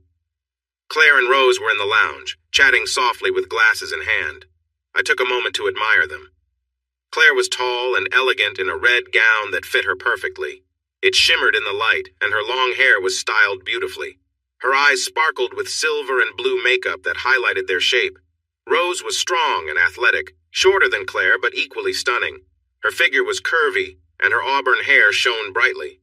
Rose had a warm smile that made you feel at ease. Tonight her smile was bright and inviting. As I approached, they both welcomed me. Claire leaned in and gave me a light kiss on the lips, careful of her makeup. Rose leaned in too, her kiss lingering a little longer. "Wow, all this just for us." Claire looked at me. "Yes, dear. If you have to leave, we should celebrate." Rose sighed. "I still think you're making a mistake, but what do I know?" Claire pressed a button, and soft music filled the room. "So, are you going to rent me that house?" Rose asked. "No, I'm sorry. You'll need to find your own place." "Really, you can be so stubborn. You're just going to close it up and let it get old, and who knows what pests might move in there." Claire said, "She has a point. Mice can get in anywhere." "It's not a big deal. Gordy will keep an eye on it. He'll open it up and let some air in now and then. It could be earning you money." "Rose, I don't want anyone else living there. I want to be the first to move in when it's fresh and new. I don't want it to feel used. Come on, I'm not a stranger. Think about it. 12 months at 1,600 pounds a month. That would really help you out." "Sorry, Rose." She looked a bit moody as Claire asked me how my day was. It felt strange being there with these two lively women all dressed up for a night out. We began chatting, and Claire shared stories about her trip to Abu Dhabi and why she didn't like it. We laughed as she told us about her experiences. The dinner was amazing. 7 courses. Too much food, for sure. After a few drinks, we moved to the lounge. We were talking when Claire started moving to the music. She set her drink down and leaned in close, saying softly, "Dance with me, Eddie." She stepped into my arms, her body fitting against mine. As we danced to the slow song, I felt her movements closely. I let my hands rest on her back gently. Just then, I noticed Rose standing alone. She seemed a little left out, and it didn't feel fair.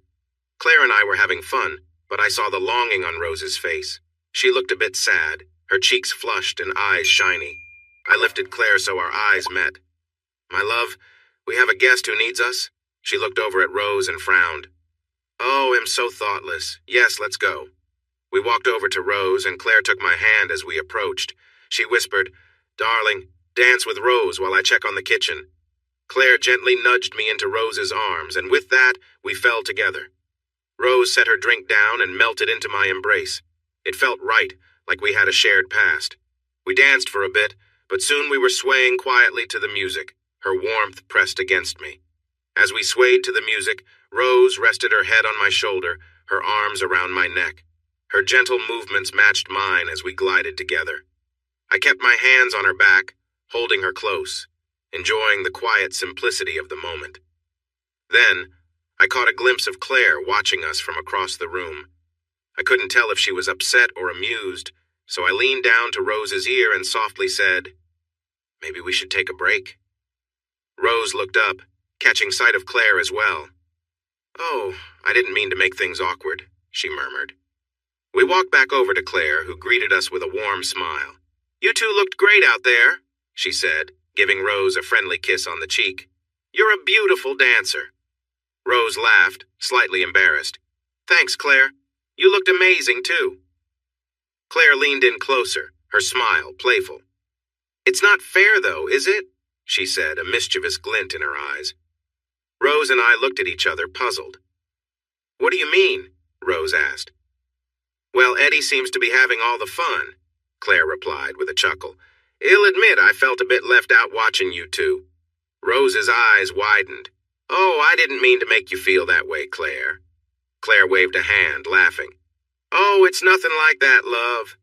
Actually, I thought I might get a turn, too, she winked, glancing between us. How about we dance, Rose? Rose seemed taken aback but smiled, glancing at me and then back at Claire. I'd like that. I watched as Claire guided Rose onto the dance floor. At first, Rose seemed unsure, but Claire took the lead confidently, making her feel comfortable. They swayed in time to the music, moving gracefully and effortlessly. Rose closed her eyes, letting herself enjoy the moment, and wrapped her arms around Claire's shoulders. They both seemed lost in the dance, and I couldn't help but smile, happy to see them both so carefree and enjoying each other's company. The soft glow of the lights made their dresses shimmer as they moved, their laughter blending with the music, making it a warm, joyful scene I wouldn't soon forget. Amid the lively music, I could hear Rose's pleased sighs and her soft voice. Rose lifted her head from Claire's chest, and for a moment I thought she might say stop. Instead, her lips parted, and they shared a kiss. It was surprising. They kissed like lovers, with intensity and passion. Their mouths were open, and it seemed like they were caught up in a lively dance. Rose moved against Claire, and they were close together. Claire's hands were on Rose's back, pulling her in closer. It was so unexpected, and I was left speechless, feeling my heart race. I couldn't help but want to see more. I discreetly reached into my pocket to calm myself. Their faces were flushed, lipstick smudged from their kiss. When Claire shifted her leg to press against Rose, it seemed to wake her up. Rose stepped back slightly and looked around to see if I was watching. When our eyes met, Rose gasped, realization washing over her. Claire also turned to look at me. She took Rose's hand and led her closer to where I stood. I felt breathless, my heart beating heavily. They looked disheveled, but I found them beautiful. As they approached, Claire let go of Rose's hand and wrapped her arms around my neck. Her kiss was bold and intense, holding me tight and making it hard to think clearly. Rose seemed just as caught up, standing frozen. When Claire turned to kiss her again, Rose remained still, responding with equal intensity. Claire placed her hand on my waist, pulling us closer. I could feel Rose's quick breaths as she tried to catch her breath. After another kiss, Rose's eyes were still on mine. Once they were done, Claire kissed me, then guided us together so that Rose and I kissed too. It felt strange, but with Rose kissing me back, I didn't want to stop. We broke apart, all of us breathing heavily. Finally, Claire spoke. Rose, I love you. Rose gave a small nod. Yes, I love you too. You're my best friend. Claire placed a gentle kiss on her lips. Do you still love Eddie? Rose nodded again. Yes, she said, about to add more, but Claire kissed her once more to interrupt. Then Claire turned to me. Eddie, I know you still care for Rose. I see it in the little things every day. I feel it too, Rose murmured. I nodded, feeling unsure of what to say. Claire smiled, glancing at both of us. We could walk down the hall, she suggested softly. I have a very big bed. The suggestion hung in the air, and I could feel the anticipation. Taking a breath, I replied, I'd like that.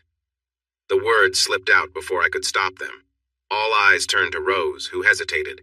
I've never been close with a woman before.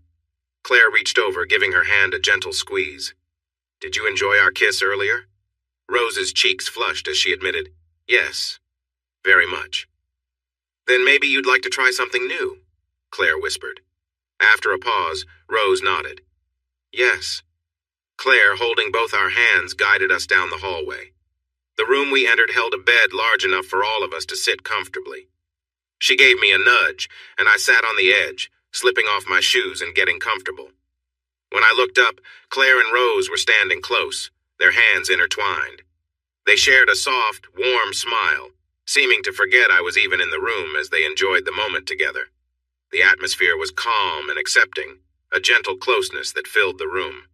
We stayed like that for a while, just talking, laughing, and being together, letting the evening draw us closer as friends and sharing a deep, unspoken understanding. It was a night of warmth and companionship that left us feeling peaceful and connected.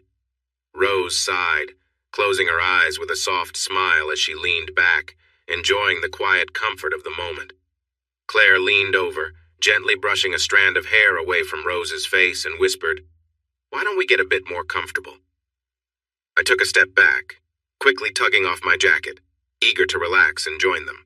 Claire and Rose were lost in a warm embrace, sharing a moment of deep affection. I felt my heart swell, a mix of emotions rushing over me, admiration, joy, and the thrill of closeness. As I watched, Claire leaned closer to Rose, softly guiding her movements, her hand resting gently on Rose's shoulder as she whispered, Let's settle in. They both moved with an ease that spoke of trust and understanding. The atmosphere was calm, yet filled with an undeniable warmth that seemed to fill the room. They looked at me, eyes bright with kindness, and Claire smiled, gesturing toward the bed. Come join us, she said gently. Rose met my gaze, her expression open and welcoming, and I felt a deep sense of connection. The three of us gathered close, sharing stories, quiet laughter, and a warmth that wrapped around us like a blanket. We talked, savoring each other's presence, basking in the simple joy of shared company. Time seemed to pause as we drifted into a quiet, peaceful state together, all of us content to simply be in each other's presence, bound by a gentle, lasting affection. I'm sorry, Claire. Oh my gosh. Her body shook with excitement, and she looked so happy as she exclaimed, Oh, wow. I was completely caught up in the moment.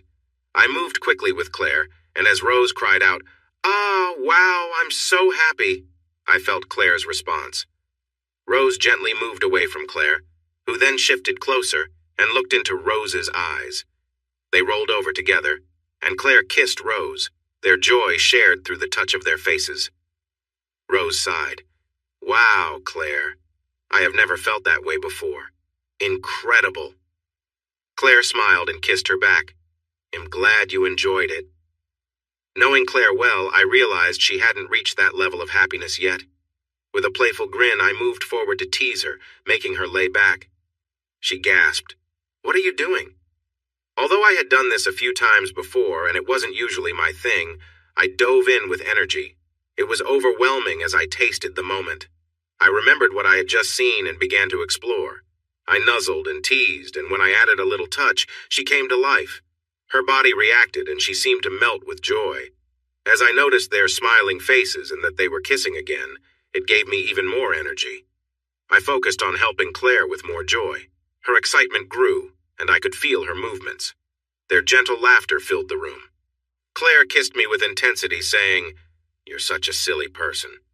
With a playful laugh, Rose added, He always has been. That night, we explored all the ways three people can share a moment, without anything too wild. I watched with delight as Rose experienced something new and wonderful. She enjoyed it like someone who had been waiting for this for a long time. I watched as they shared their happiness together. It was a special sight to see Claire taking Rose to places I had never seen before, but after all that joy, things felt a bit strange the very next day. Claire slept in, but when I woke up, Rose was missing. I found her outside, looking a bit lost. I approached her and wrapped my arms around her shoulders. "Hey, what's going on?" She jumped a little, glancing up at me with tears in her eyes. "You must think poorly of me. I shouldn't have gotten involved like that. Claire is your partner, and I need to learn to step back." "What are you saying?" "About last night, with Claire and me." "Oh no, what have I done?" I held her close. "It's okay, don't worry. If you felt uncomfortable, I'm really sorry. I thought you were okay with it." She wiped her nose. "What? No, I didn't feel like that at all. Why would you think that?" I gently kissed her cheek. "I'm sorry. I'm just confused. I thought you might have disliked it." "No, I meant, oh gosh, I don't know what I mean. Do you dislike me?" "Of course not, how could I?" "You were watching Claire and me. I could see how you looked." I laughed softly and kissed her shoulder. "What you saw was surprise. I admit I was surprised to see you like that, but it wasn't disgust, just amazement. I've never seen you so full of life before. Honestly, Rose, it was the most amazing thing I've ever seen. So you're not upset?" "Oh no, I'm excited and happy, but not upset. But she's your partner now, and I don't know how or why last night happened, but I'm really glad it did. Can we still be friends?" "I hope so. What do you think Claire will say?" "I think she will be pleased. She sounded that way last night. I didn't know she liked women." Rose tried to hold back a laugh. "I did. We've talked about it a lot. It goes back to her modeling days. You wouldn't believe some of the famous people she has been with." "Wow, I had no idea. I guess I was naive. She told me she hasn't been with a woman for a while." "It's something she set aside." "Well, that door is wide open now." "What does this mean for us, for you?" "I really don't know. I promise I don't dislike you. I think you're very brave and wonderful." Claire walked in behind me. "She is definitely wonderful." We both turned to her. I still had my arms around Rose, which made me feel a bit guilty. Claire eased that feeling by leaning down and hugging us both. "This must be a surprise for you both. I remember my first time, and I felt all sorts of things like you do now." Rose seemed confused. "Claire, I don't know what to say." "Sweetheart, there's nothing to say. I know you still have feelings for Eddie, and I know how much he cares about you." Rose, still puzzled, said, "I'm confused. Really confused. I don't know what to say. Please listen to me. I care about you deeply. You have become more than just a friend to me. I wanted to share this with you. I could see the connection between you and Eddie, and I wanted to help you both get back together." "Wait a minute," I said with surprise. "What are you saying? Don't you want to be with me anymore?" She gave me a motherly look. "No, silly, I care about you. I hope nothing has changed for us. It hasn't for me." "Then what does this mean?" "I wanted you and Rose to realize that you can share closeness without being married." She hugged Rose tightly. "Sweetheart, I've wanted this for a long time. I realized a while ago that my feelings for you have changed. The love I have for you is more than just friendship. Should we all have some breakfast? We can talk a bit more. This doesn't have to change anything." "How can you say that?" I replied with disbelief. "Let's eat, and oh, by the way, you're cooking." I started preparing breakfast. The kitchen was amazing with every appliance you could think of. I decided to make scrambled eggs with bacon, mushrooms, fried tomatoes, and toast. I looked over at Rose and Claire sitting close together, Claire's arm around Rose's shoulder. Their faces were close as they chatted quietly at the table. I couldn't hear what they were saying, but I could guess. I noticed how Rose's expression shifted from surprise to happiness, then to a bit of guilt. They shared a soft moment before Claire came to help me bring out the food. We ate in silence, exchanging glances as we each tried to express how we felt. I was still at a loss for words. My emotions were all over the place. It was like a dream come true, but I was also filled with uncertainty about what would come next. Claire smiled gently at me. Eddie, you look upset. What's wrong? I shrugged. I'm conflicted. You said earlier that you wanted Rose and me to reconnect. Is that really what you want? With a sigh, she looked back and forth between Rose and me. Eddie, I'll be honest. Forgive me for being direct. Nothing has changed for me. I hope you will go away, find your success, and come back a renewed man, someone who wants to be part of my life, someone who wants me in his. I do love you, and I want that more than ever. So what about what you said about Rose and me? I noticed the tension between you two, the awkwardness. I just wanted you to have a chance to rebuild your relationship, a caring, loving one. Okay, but what do we do now? Whatever you choose. I hope it won't change how you feel about me. Things felt a bit tense after that. Rose helped me with the dishes, which was something we used to do together when we were married, filled with laughter. But now, it was hard for us to talk. Claire received a concerning phone call and stepped outside for privacy. While she was gone, Rose said, "I think I need to go. I could use some space." We shared a hug, and it reminded me of the memories from the night before. I finished cleaning just as Claire returned. Her first question was, "Where's Rose?" She decided to leave. I think she was feeling a bit lost. She nodded sadly, came closer, and wrapped her arms around my neck. "Will we be okay?" "Yes, of course, I'm just confused. What happens the next time Rose visits?" "Whatever feels right for all of us. Eddie, there are many ways we can move forward besides just living together in a traditional relationship. We could consider adding Rose. How? I just don't see how that would work. Let's think about what's coming next. Can we do that?" I nodded. "Sure. All right, dear. You're going to take off into the sunset in your shiny plane. Rose and I will be left here together. Is that fair?" I couldn't think of anything to say. I almost spoke, but she interrupted. "Would it bother you if Rose and I spent some nights together?" That thought hit me hard like a sudden surprise. I carefully replied, "You mean like, what does some nights mean?" I was going to ask if she wanted to move in with us. It would save her money and give me some company. Now I can't just stroll down the road for a chat. You're taking that away from me. "Hun, if you don't want me to go, just say it, and it'll stop everything." "No," she said sharply. "I want you to go. I know how important this is for you. I want you to go and do great things. Come back proud and successful." I nodded a little. "When you say move in, do you mean share a bed or separate rooms?" "Oh dear, is my darling feeling jealous? I meant separate rooms. I don't want to live with her that way. Some nights means just whenever we feel like it. Eddie, I care about Rose, but I don't want us to be anything more than friends." I was confused and didn't know what to think. "Claire, you're both adults. I just want you to be happy." "Did you talk to Rose about this?" "Yes, I asked her this morning." "And?" "She's interested but hesitant. I get it, she's unsure. It's new for her, especially with her ex involved.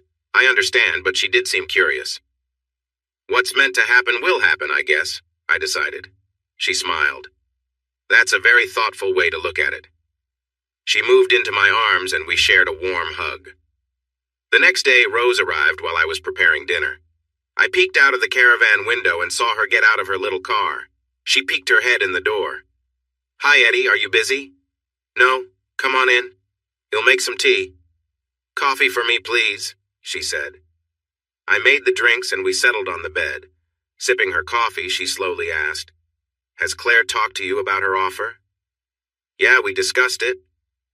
"What do you think of it?" "Well, I was surprised, but after the other night, I guess I shouldn't be," she chuckled. "Yeah, that night was something, wasn't it?" I nodded. "The real question is, did you like it?" With a shy smile, she said, "Can we be honest?" I nodded. I wouldn't expect anything less. "Okay then, I loved it. I loved it for so many reasons. I've thought a lot about why it felt so special." Her cheeks grew redder. "Does that surprise you?" "I've thought about it quite a bit too." "No, it was wonderful." Her voice became softer, and I could hear the playful tone I remembered. "Eddie, I loved it mainly because you were there with me. I've missed you so much. I never wanted us to be apart. I loved having you close. It was beautiful." I nodded while she took a sip of her coffee.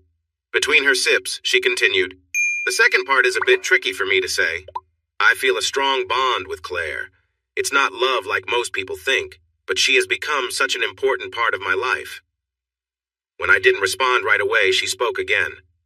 I have often wondered what it would feel like to be close with a woman. Being with someone like Claire, who is so lovely and charming, it felt right, especially because of how I felt. Yeah, I can see how close you two have gotten. I'm sorry for being a bit gloomy this morning. I was just confused. I wanted to tell you how great the night was, but I didn't want you to think I was trying to complicate things with her. Yeah, it's definitely strange. I wanted to say thank you for a wonderful night, but I didn't know how to express that. No, dear, I understand. Our marriage is over. You're with Claire now. I'm not trying to get in the way. Her words stung. They were true, but hearing them made it all feel more real. She felt it too. I could see it on her face, in her wet eyes. We sat quietly, sipping our drinks, in a peaceful moment that surrounded us. So, have you thought about Claire's suggestion? I asked. She nodded. Yes, that's why I'm here. I want to go ahead with it. It makes sense financially. But before I decide, I wanted your approval. I don't want you to think I'm trying to take over. If you're not comfortable with this, please tell me. No, I think it's a good idea. She smiled playfully. You're okay with me being with your girlfriend? It's not like that, I chuckled. She laughed. Oh dear, there's so much we both have to learn. But trust me, there will be a connection. She gave me a quick kiss, and then went to speak to Claire. I was curious about what would happen next, but I didn't want to intrude. In situations like this, I often felt nervous about calling Claire. I decided to take a walk to Gordy's place. He welcomed me with some homemade drinks, and we relaxed in his living room, chatting about taking care of my house while I was away. We hadn't talked much since I started seeing Claire.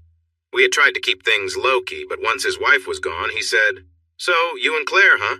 You got everyone talking. Who told you? You have to be joking. It's the biggest topic around here. Everyone's talking about it.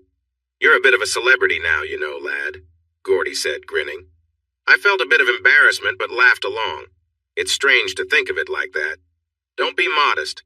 We're just glad Tony's out of the picture. Bit of a troublemaker, that one. Always trying to climb up the social ladder. No, we all reckon Claire's much better off. I replied. They didn't split up because of me, you know. I didn't even see Claire until after they broke up. I'm not like that. He nodded reassuringly. There were some rumors, but I set people straight. I know you. Thanks, mate. He gave me a knowing look. But if things are serious between you two, why are you off to build sandcastles in the desert? I laughed. Honestly, I need the money. The offer was too good to pass up. He leaned in and we clinked our glasses. He whispered as if it were a secret. Well, good luck, lad. Claire's a lovely woman. A little embarrassed but braver from the drinks, I just said, She's great. Gordy laughed. You're in for a challenge, aren't you? Later, as I made my way home after far too many of his homemade brews, my phone rang. Hey, what are you up to? I answered. Just heading home from Gordy's. Why? There was laughter on the other end. Well, Rose and I just had a nice soak in the hot tub and were thinking of moving things inside. We thought you might want to join us, Claire said with a smile in her voice. Did I? Absolutely. I'm on my way, I said, chuckling. Hurry, love, Rose chimed in. I managed to get home a little later, feeling clumsy from the drinks. When I finally reached the bedroom, I saw them sitting together, relaxed and happy. They looked so carefree, laughing and enjoying each other's company. They didn't even notice me at first. Watching them just for a moment while I caught my breath was oddly heartwarming. Eventually, Rose spotted me. Well, about time you got here, she teased. Claire turned, laughing. Don't just stand there watching, she said, rolling her eyes playfully. I shrugged. I'm happy just being here, I replied. Glad to hear it, she said with a smile, pulling Rose close. They went back to chatting and laughing, and I joined them, settling in as we spent the rest of the evening just enjoying each other's company. Their legs were close to each other, and their hands moved gently over one another, comforting and exploring. They shared soft kisses as their breathing quickened. It was clear that Claire was feeling very excited, as she leaned closer to Rose. The sounds of their movements filled the air in an intense way. With a loud cry, Claire reached a peak of happiness. Though she seemed finished, Rose continued to move with great energy. I recognized that expression on Rose's face. Her eyes were closed, and she moved passionately. Watching them, I felt a bit out of place. What could I add to such a moment? As they relaxed, they invited me to join in. With two beautiful women beside me, they took turns showing me affection. They kissed around me gently and sweetly. Then Rose gently pushed me back and moved closer. Claire helped guide us together, joining in as she leaned forward gracefully. Not wanting to be left out, Claire turned and joined in too. Facing Rose, she connected with me warmly, making the moment more intense. They moved in sync, filling the space with laughter and warmth. I was surrounded by love and joy, feeling completely at peace. After that, we rested together, sharing gentle kisses and deep comfort, enjoying the moment late into the night. Time flew by, and soon I was preparing for my flight to the Emirates. I felt amazing as I reached the gate, embraced by two wonderful women who were sad to see me go. A few people around noticed, which made me feel proud. I was about to start an exciting journey. I felt a mix of emotions, especially sadness at leaving Claire and Rose behind. It was hard to think of separating from them. When I stepped outside the airport, the heat hit me hard, and I quickly began to sweat. Thankfully, a representative from the company arranged for a cab to take me to the hotel. I was there for a project to build a new pier station, and there was a camp set up nearby for accommodation. They showed me to my room, which was cozy and had everything I needed. I kept in touch with the girls often. We even managed to talk intimately a few times, though it was tricky while they were together. After the first month, when my salary was deposited, I began to think about what the future held. If I just saved my salary, I would have about £100,000 when my time here was done. That's a lot of money. But after chatting with some other engineers, I realized I could make even more. Many of them put their money into stocks and other investments. The engineers I spoke to had experience with this kind of work. They all suggested that to make the most of this chance, I should invest all my money. It made sense. The project took care of all our living costs. They provided food, a place to stay, and even clothes. I could save every single pound I earned. A few of the guys showed me how to invest over drinks at our camp. I watched them trade shares, buying and selling. They knew exactly what they were doing. I was really nervous. They were right. This was a great opportunity, but it was also a big risk. I could lose everything and waste a whole year. As I thought about my options, I remembered my talks with Rose. She was experienced with this, and I should ask her for help. Maybe there were simpler ways I could try. It was time to have a conversation. "Hey, Rose, are you busy?" "No, just finished my bath. Why?" "I need a favor." "Sure, what is it?" "I was hoping you could suggest a few trading websites. I'm thinking about giving it a shot." There was a brief silence before I explained what I was considering. "Okay, Eddie, you'll be honest. No matter what website you use, it will take time. If you're not ready to spend a lot of time on this, you could easily mess up." "Yeah, that's what I'm worried about. Let me suggest something. How about I manage it for you?" "What do you mean?" "Put your money into an account and let me handle everything. Eddie, I know you're hesitant, but you can trust me. It's not that I don't trust you. I'm just anxious. How about this? Put half of your money into an account and let me take care of it. If I can't double it in a few months, you can pull it out." "Double it?" I said, surprised. "Yes, double. It will be challenging, but I want to help you. We can set up the account in your name so you can check it any time. You won't be able to change anything, just look." "You really think you can do that?" "Yes." That's how Rose became my investment manager. It quickly became clear that she could earn more than I had ever expected. After a couple of weeks, I decided to put all my money in. I only kept a little for myself. Then, a little later, I got a call. "Eddie, did you get a raise or something?" "No, Rose, but I see that you're good at this, and I figured why not go all in?" There was a brief pause before she replied. "You won't regret it. I promise to make it work." "Thanks. I appreciate it. How are things going there? Are you and Claire still getting along?" She paused for a moment. "Yeah, everything is fine." Her voice sounded a bit shaky. "Is something bothering you, Rose?" No, it's just strange discussing this with you. You might not get it, but it feels a bit uncomfortable sharing details about my life with your ex-husband. I chuckled for a few seconds before responding. Oh, don't worry. I feel the same way. If you had asked me a year ago how I would feel discussing your personal life, I would have laughed. So, how is Claire? She's doing well, busy as always. She's focusing a lot more on her charities now. She's even got me helping her with some tasks. What kind of tasks? Finding a new leader for her foundation. Oh, really? How is that going? I think I found the right person. I reached out and he is interested. Claire and I are having dinner with him on Friday. Good luck. Work was hectic. The pay was decent, but they really worked us hard.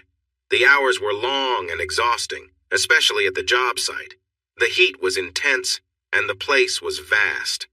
My main task was managing the water treatment plant and the cooling systems. We were a little behind schedule, which meant a big push was needed. For the next week, Claire and I hardly spoke. Before that, we talked every night. I finally found a moment to call her on Sunday night. "Hello, darling," she said warmly. "How are you?" "I'm doing all right. Sorry for not calling." "It's all right, my love. I know how busy you've been." "Still, I should have called. What's new? Is Rose still there?" "Yes, Rose is still here. Things have been hectic." "Oh, right. How's the search for the new leader going?" She laughed a little and said, "It's going very well. We have met several times. I think he is a great fit. Rose thinks so too." "When does he start?" "We're still in talks. He's coming over for dinner tonight." "Is he good looking?" I asked jokingly. "Oh, darling, you have no idea. I'm trying to set him up with Rose. He's wonderful." "Oh no, you're playing matchmaker again. Claire, you know she doesn't like that." "Not this time, my love. I can tell she's interested." "Well, good luck. But remember, I said so." A couple of days passed before I had a chance to call again. Claire didn't pick up, but Rose did. I jumped right in. "How's the new guy?" "Please stop. He isn't interested in me at all. He's nice, but that's it." "Oh, sorry to hear that. Is he involved with someone?" "No, but he's quite taken with your girlfriend." That surprised me, but I tried to stay calm. "Can't blame him, I guess. He'll have to count on you to keep her happy." I think that joke might have crossed the line because she responded sharply. "Excuse me?" "Sorry, I was just joking." "Well, it's not funny and I don't appreciate it." That pretty much ended our chat. I called Claire on her phone. She didn't pick up right away. It took a few rings before she answered. "Hello, Eddie. How are things going?" "Good. What about you? How has your day been?" "Oh, I had a wonderful day. We convinced Howard to take the CEO position." "That's great. Where are you? I tried calling your home." "I'm out celebrating with Howard. I tried to get Rose to join us, but she wasn't interested." "Silly girl. How is your matchmaking going?" "Not so well. Rose hasn't been very helpful." "Told you so." "Yes, I remember." "So how are you and Howard getting along?" "Very well. He is quite charming. I really wish Rose would see him the way I do." "And how is that?" I think she realized she might have said too much. Her pause spoke volumes. "He's very charismatic. He'll be great for the charity." "Is he handsome?" "Yes, he is. I wouldn't have tried to interest Rose if he weren't." "Do you find him attractive?" "Yes, I do. Look, we're out right now. Could I call you when I get back home?" "That depends on when you get home. I have an important day tomorrow and I don't want a late night. It's already late here. Maybe we can talk tomorrow?" "Of course. I'm sorry we haven't talked much lately. I've been caught up with everything." "It's okay, Claire. We can chat tomorrow." After hanging up, I wondered why I wasn't upset. If it had been Rose out with Howard, I think I would have felt different. The next morning I saw a text from Rose. "Sorry for being short with you. It's not your fault." It was 5:30 a.m. my time, about 2 a.m. for her. I chose not to wake her. The day flew by as usual. We had our typical challenges. Most of the engineers on the project were from other countries. Many were expats, especially from India. They were good engineers, but the language barrier made things tough. That added to my stress. A couple of days went by before I spoke to both of them again. The conversation felt strange. I sensed an unusual vibe. I wasn't sure if it was them or me. The next day I called again, and this time I got Rose. She sounded tense. "Hi, Eddie." "Hi, Rose. Is Claire there?" There was that same hesitation from our recent calls. "No, she's out." Oh, where did she go? Eddie, I don't want to discuss this. She's out, okay? What's going on? I said I don't want to talk about it. When do you expect her back? I'm not sure. She'll probably be late again. Who is she with? Eddie, I'm not discussing this with you. Rose, you're making me worried. Eddie, just call her and talk it out, okay? Yeah, thanks for nothing. It's not fair to put me in the middle. Please just speak to her. I called her right away. It rang and rang until it went to voicemail. I tried again, and this time she answered. Hello, darling. How are you? I'm okay. I just called home looking for you and had a strange talk with Rose. Is everything all right with you two? Not really. She's a bit upset, but we can work it out. How have you been? I'm fine. Where are you? I'm out with friends. Friends? Anyone I know? No, Eddie, nobody you'd recognize. Claire, I don't want to sound suspicious, but Rose wouldn't tell me where you were or who you were with. She seemed upset. Oh dear, that's not good. I'll talk to her when I get home. So who are you with? There was a long pause. I'm with Howard, the new CEO. You said you were with friends. Who else is with you? Sorry for the confusion. It's just Howard and me. Could you call me when you get home so we can talk privately? Sure, but it might be late. Claire, should I be worried about this? I'm confused about what's happening. I promise I'll call you as soon as I get back. She hung up, and I put the phone down, letting out a long sigh. Rose's attitude made it clear how she felt about the situation. Is Claire getting too close to this guy? I waited for what felt like forever. Finally, the phone rang, and I saw it was 2 in the morning. Hello, Eddie. Sorry it's so late. I hope I didn't wake you. No, I've been waiting for your call. I didn't expect it would be this late. I'm sorry, darling. Howard and I lost track of time. He's a nice guy. Let's cut to the chase. Is there something going on between you two? I heard her sigh. If you're asking if we're involved romantically, the answer is no. We've just had dinner a few times, that's all. Then why is Rose so upset? She thinks him being unfaithful. She doesn't like that him spending time with Howard. Claire, I don't mind if you go out for dinner or whatever, but all I ask is for honesty if it's something more. Eddie, I'm a little hurt that you would think that of me. It feels offensive. I'm sorry you feel that way, but what else was I to think? I understand, but really you need to trust me. Just one question. Are you interested in him? That long pause returned.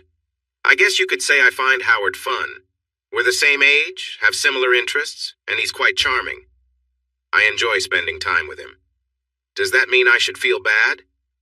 Don't say that, Eddie. Nothing wrong has happened. We are just friends. I thought you wanted him to be with Rose, she sighed. I tried to make that happen, but she didn't seem interested. We went out together a few times, but she just didn't connect with Howard. So you decided to be close to him yourself? We're not dating. We're just two friends who are working together. We have some things in common. That's it. Now stop acting jealous. It's frustrating. Frustrating? How do you think I feel? My girlfriend is out every night with another guy. Edwin, if you keep making these silly accusations, I will hang up. I haven't done anything wrong. Hang up. I wouldn't give her that. I ended the call and turned off my phone. That night I didn't sleep much. My mind was full of feelings, anger, jealousy, confusion. What could I do from so far away? I couldn't just go confront him. The alarm ringing woke me up to a new day, and it was a busy one. I didn't turn my phone back on until I was eating breakfast. I saw several messages from Claire. None were very nice. She made it clear what she thought of my actions. She called me childish and insecure. It reminded me of my arguments with Rose when I thought she liked Tony. It took a few days for things to calm down. Rose acted as a mediator. Claire admitted, I'm sorry, Eddie. I understand how this must seem from where you are. If you could meet Howard, it would be easier. I apologized for misunderstanding, and Rose told both of us to stop acting childish. I thought that was ironic since she started this whole worry. Still, life went on. Rose and Claire were able to work through their issues, and their friendship was getting stronger. Unfortunately, this was also one of the busiest times for our project. We had to launch the first cooling systems, which meant long, hot days. My routine became work, eat, sleep. Claire, Rose, and I met up a couple of times over the next few weeks, but our conversations were brief and not as warm as they used to be. After the launch was over, I tried to focus on my relationship with Claire. I could tell things had changed a bit. Our talks were friendly, but lacked warmth. There was a distance between us. She was careful about what she shared, only mentioning the changes she was making in the house. Rose was also hard to reach. She was back working full-time for her old job, and to impress everyone, she worked long hours almost as much as I did. It surprised me about a month or so later. Claire called me while I was having dinner. "Eddie, can we talk?" I was done eating, so I got up and walked to my room. "Sure, what's on your mind?" "Eddie, I care about you. After Tony, you really supported me, and he'll always be grateful for that." I didn't like where this was heading. "Go on." "Eddie, I need to be honest with you. I'm not the kind of person who cheats, especially when my partner is away. I promised you I would be truthful. This is no different." "You mean Howard?" I blurted out. "Yes, I'm sorry. We've been spending a lot of time together, and I have developed feelings for him. He wants me to go away for the weekend." "I see. And that trip would be intimate?" "Yes, that's the truth. I'm really sorry, Eddie." "Well, I guess I have to give you credit for being honest." A moment of silence passed before she said, "What do you want me to do?" "I'm not sure I have any say in this." "Don't be silly. If you tell me you love me and want to be together forever, then I will turn him down." "Eddie, I've thought a lot about this. I don't want a hidden love. I prefer to be open." "You're confusing me, Claire. I don't get it." "Eddie, I loved our time together. You're wonderful, but I know I'm older than you. You might have concerns, be honest with me." "Yeah, I'd be lying if I said I didn't have worries." "Look, Claire, I'm not sure what to think. One moment you say you're going away with him, and the next you say you love me. What's happening?" "I never said I was going. I said he asked me. If you can tell me right now that you love me and want to be together, then he'll say no to him." "What do you want, Claire? Just tell me." "I want to know where we stand. Is there a we?" "Well, I thought there was. Maybe I was wrong. You have feelings for Howard, and if that's what you want, then just do it." I was getting frustrated with the conversation. "Let's be clear, Eddie. If you can't say you love me and want to be together forever, then we both need to think again." "I do love you, Claire, but I'm not sure what that means. I also have to think about Rose. Where does she fit in?" "Eddie, do you love Rose?" "Yes, of course I do." The words just came out. "Yes, you do, and she loves you. You and Rose should be together. What we had was great, but it was never meant to last. I think her true purpose was to be with him again. Just tell me, Claire, do you want to go with him?" Yes, I do." "Then I guess that's that." "Yes, maybe it is. I will always care for you, Eddie. You saved my life."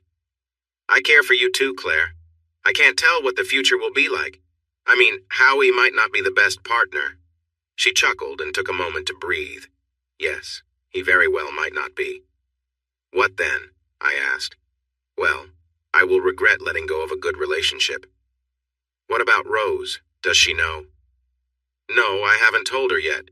She's upset with me because I've been spending so much time with Howard. She criticized me for it. Said I was acting wrong and accused me of being with him." "What happens now?" "Well, Eddie, my dear, I hope we can part on good terms. I wouldn't want us to not be friends." "I would like that, Claire. Who knows what the future may bring?" The next day, I got a heated phone call. "Eddie, you can't let her get away with this." "Calm down, Rose. First off, she isn't getting away with anything. She told me what she was doing, and I accepted it. We couldn't even go to a party together, but you let her spend a weekend with that guy." "I thought you said he was nice." "Yes, he is nice, but they're not being honest with you. They're going to be together, can't you see?" "Rose, take it easy. You're going to stress yourself out. I know what's happening. Why are you so upset?" "Because she's not being truthful with you. She's not being unfaithful. Rose, we broke up last night. She's free to make her own choices." "What? She never told me that." "Did you give her a chance to explain?" "No, I didn't. It turned into an argument." "Why?" "Because she's going off with him." "Rose, are you feeling ignored?" "Jealous, maybe." "Yeah, a little." She hesitated. "But why didn't she tell me?" "I think she feels let down. She probably hoped you'd understand her side more. Eddie, can I move in with you? He'll cover the bills, he'll pay rent. I need to leave this place. I want to be gone when they return. I paused, considering what to say next. What if I found you a hotel or an apartment? The house isn't ready yet. Eddie, please. He'll help finish any work. I just really need to get out of here. Okay then. Go see Gordy. He has the key. He'll call him and explain. He might let you use the caravan if it's still around. Thanks, Eddie. You're a lifesaver. What happens when I get back? If you want, he'll move out. I'm not doing this because I want something for myself. Okay, sorry, I didn't mean to point fingers. I just want to keep things comfortable between us. Eddie, I just want to leave before they come back. If you decide you want me gone when you return, then he'll go. And what if I want you to stay? Then he'll be right here waiting for you. What will happen while you're waiting? Are you going to be with someone else? No, come on.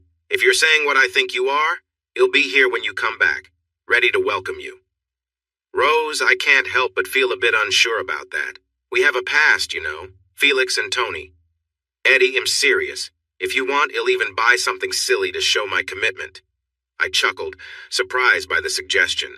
Oh, wow, I'd love to see that. You really don't believe me? No, and I wouldn't want you to. I just want a promise, and I want it to mean something this time. Eddie, I've never broken a promise to you. Really? What about Felix? We were broken up. You left me and told me you saw other people. Okay, maybe I'm rushing things. You can have the key, but I want photos of what you're doing, and you need to ask me first. Remember, I'm in charge here. Yeah, and I'm keeping an eye on your money. So think carefully about what you want, buddy. She laughed a little at that. The next few days were tense. Gordy joked about me. You, my friend, are quite the greedy guy. He did meet with Rose and helped her with the caravan and the house. In the following days, Rose and I talked every day, sometimes 3 or 4 times. She sent pictures of the things she bought, even a big bed for the master bedroom. Work was challenging as we raced to finish our project. We put in long hours and faced many problems. It's hard to explain why I didn't feel the pain I expected. I guess Claire and I both knew our relationship was never meant to last. We used the right words, but there was always a feeling that we didn't fit as a couple. She wanted someone who could fit into her life, and my refusal to move in with her may have started the issues between us.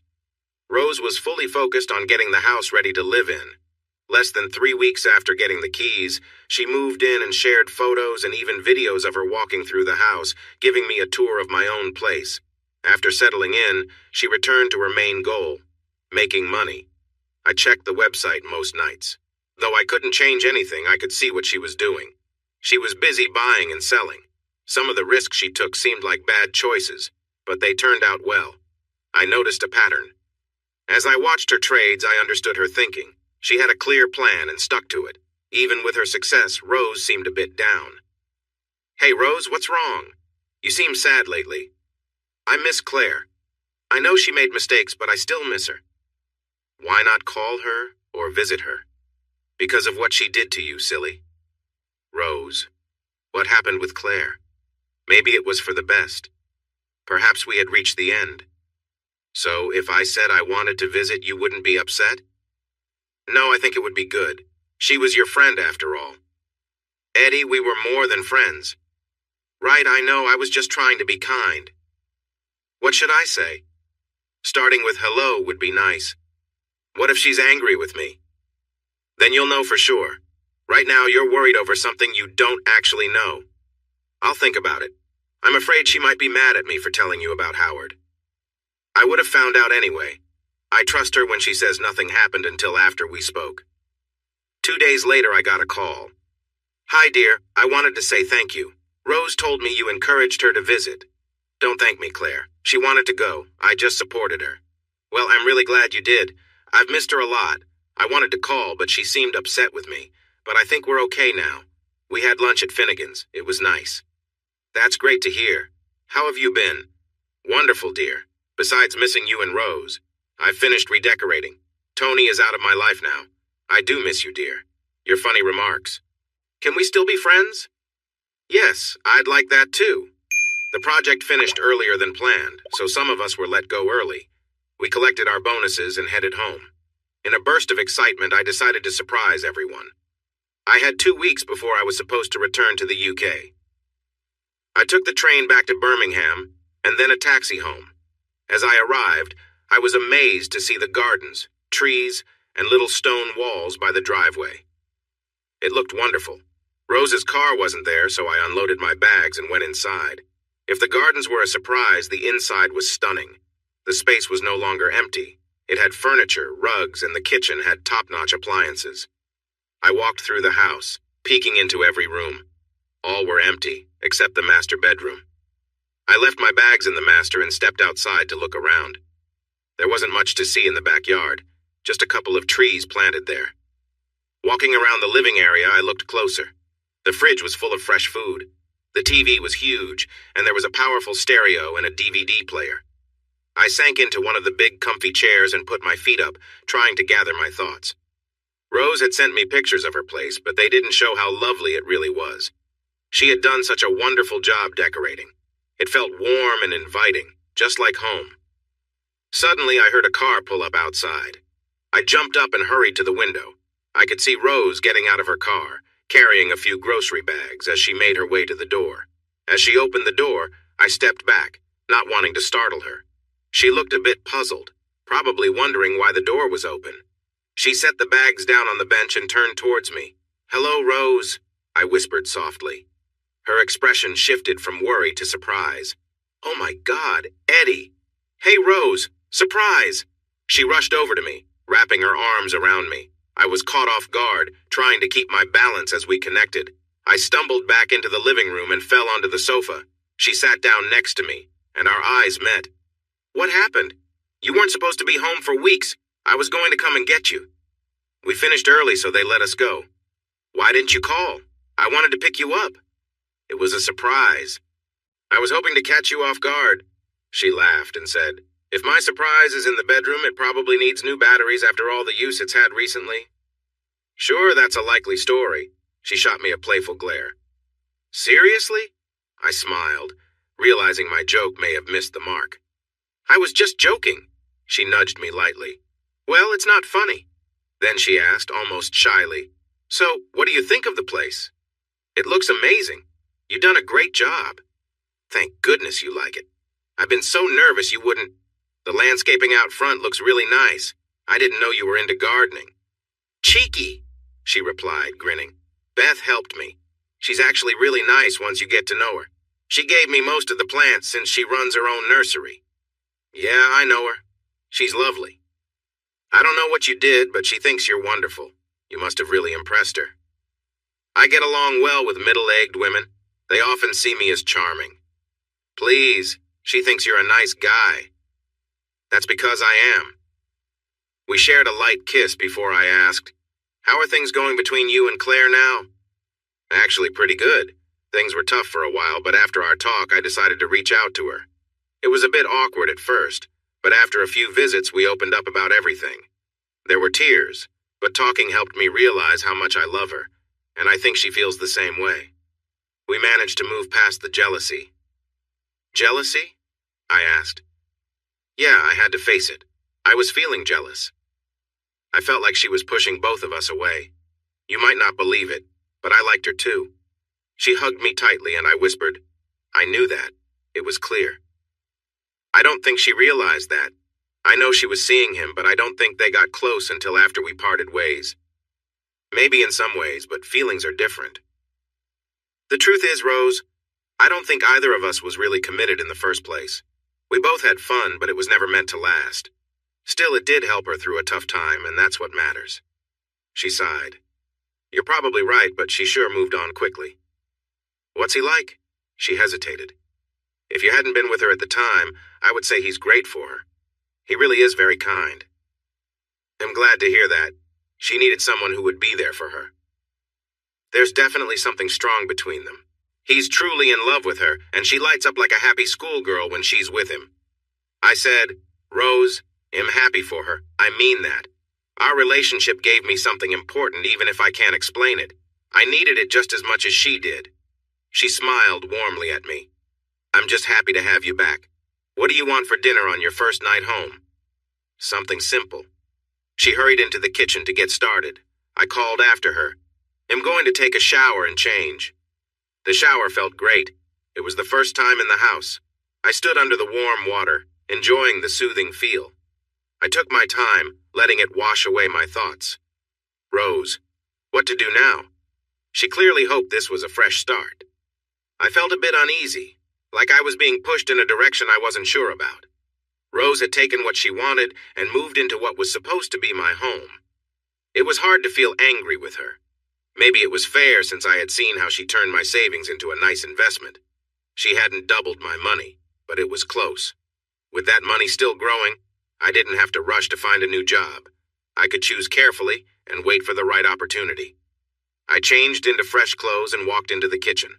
Dinner was already on the table. Rose smiled as I sat down across from her. The smell of the seared pork chops made my mouth water. She raised her glass and reached over to clink with mine. As our glasses met with a cheerful sound, she said, "To new beginnings." After taking a sip, I asked, "So, what's next?" She tried to smile, but her face looked a bit tense. She answered softly, "I guess that's up to you. There's a lot to consider, but remember you promised to move out when I got back." With a pained expression, she asked quietly, "Is that what you want?" "I'm not sure. I'm feeling confused.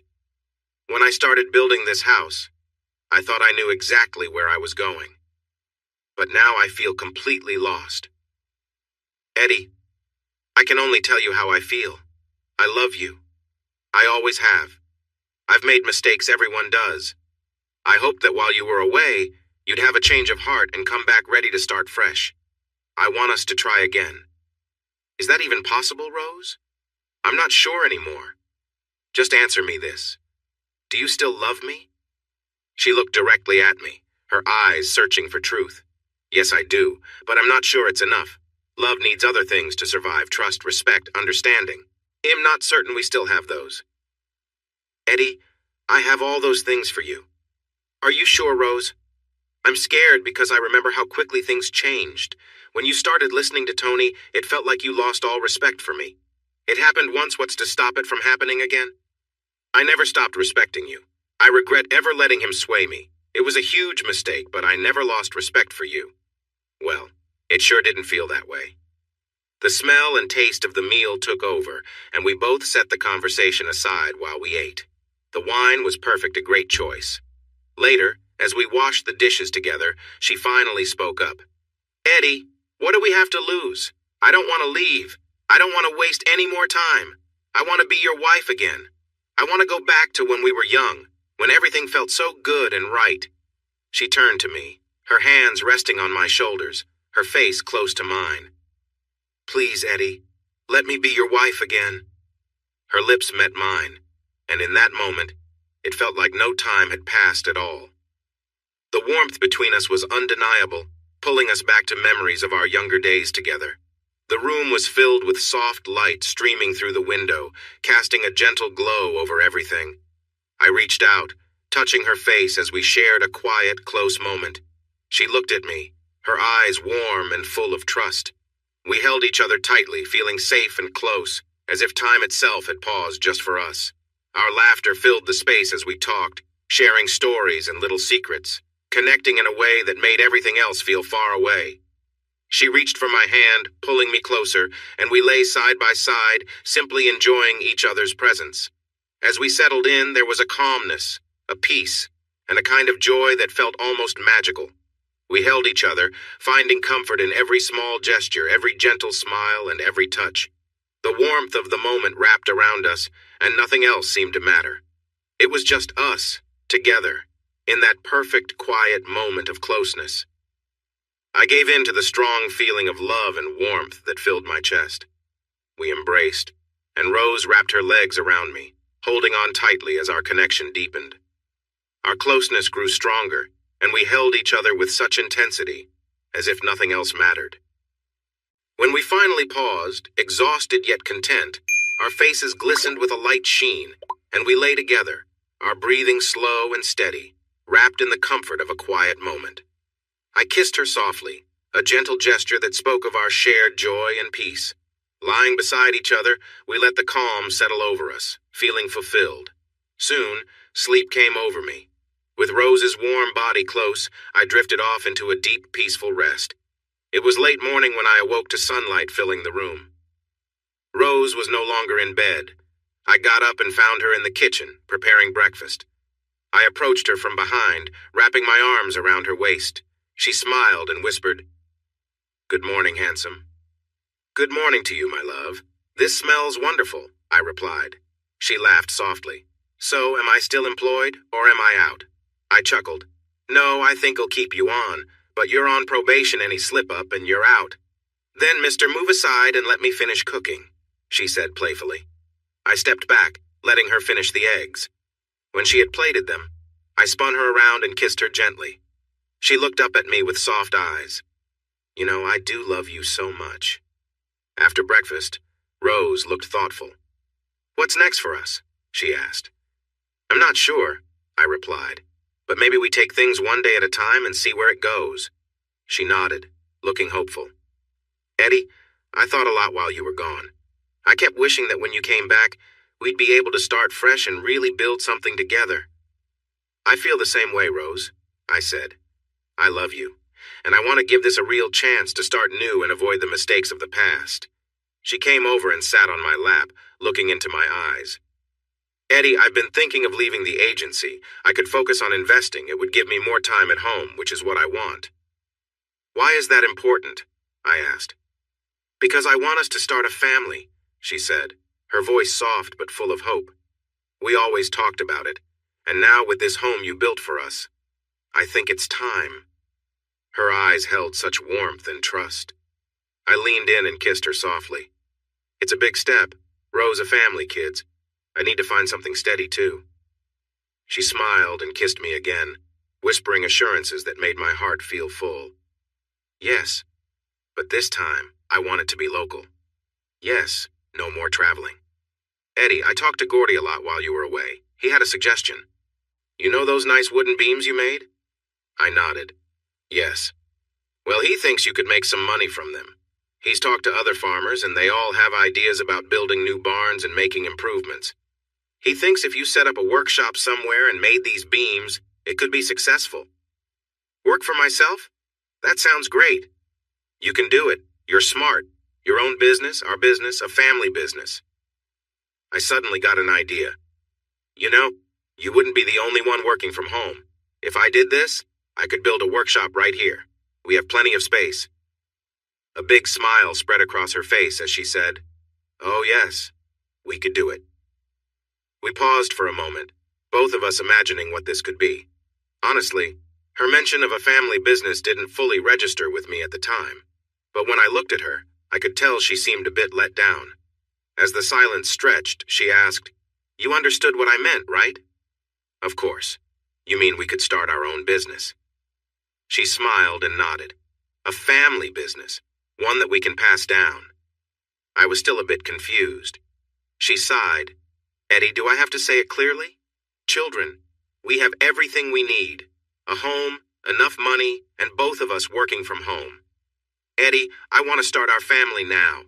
Not next week, not in a year. I want to begin now. Picture this beautiful house with our children running around." I frowned, not because I was upset with her, but because of what she was suggesting.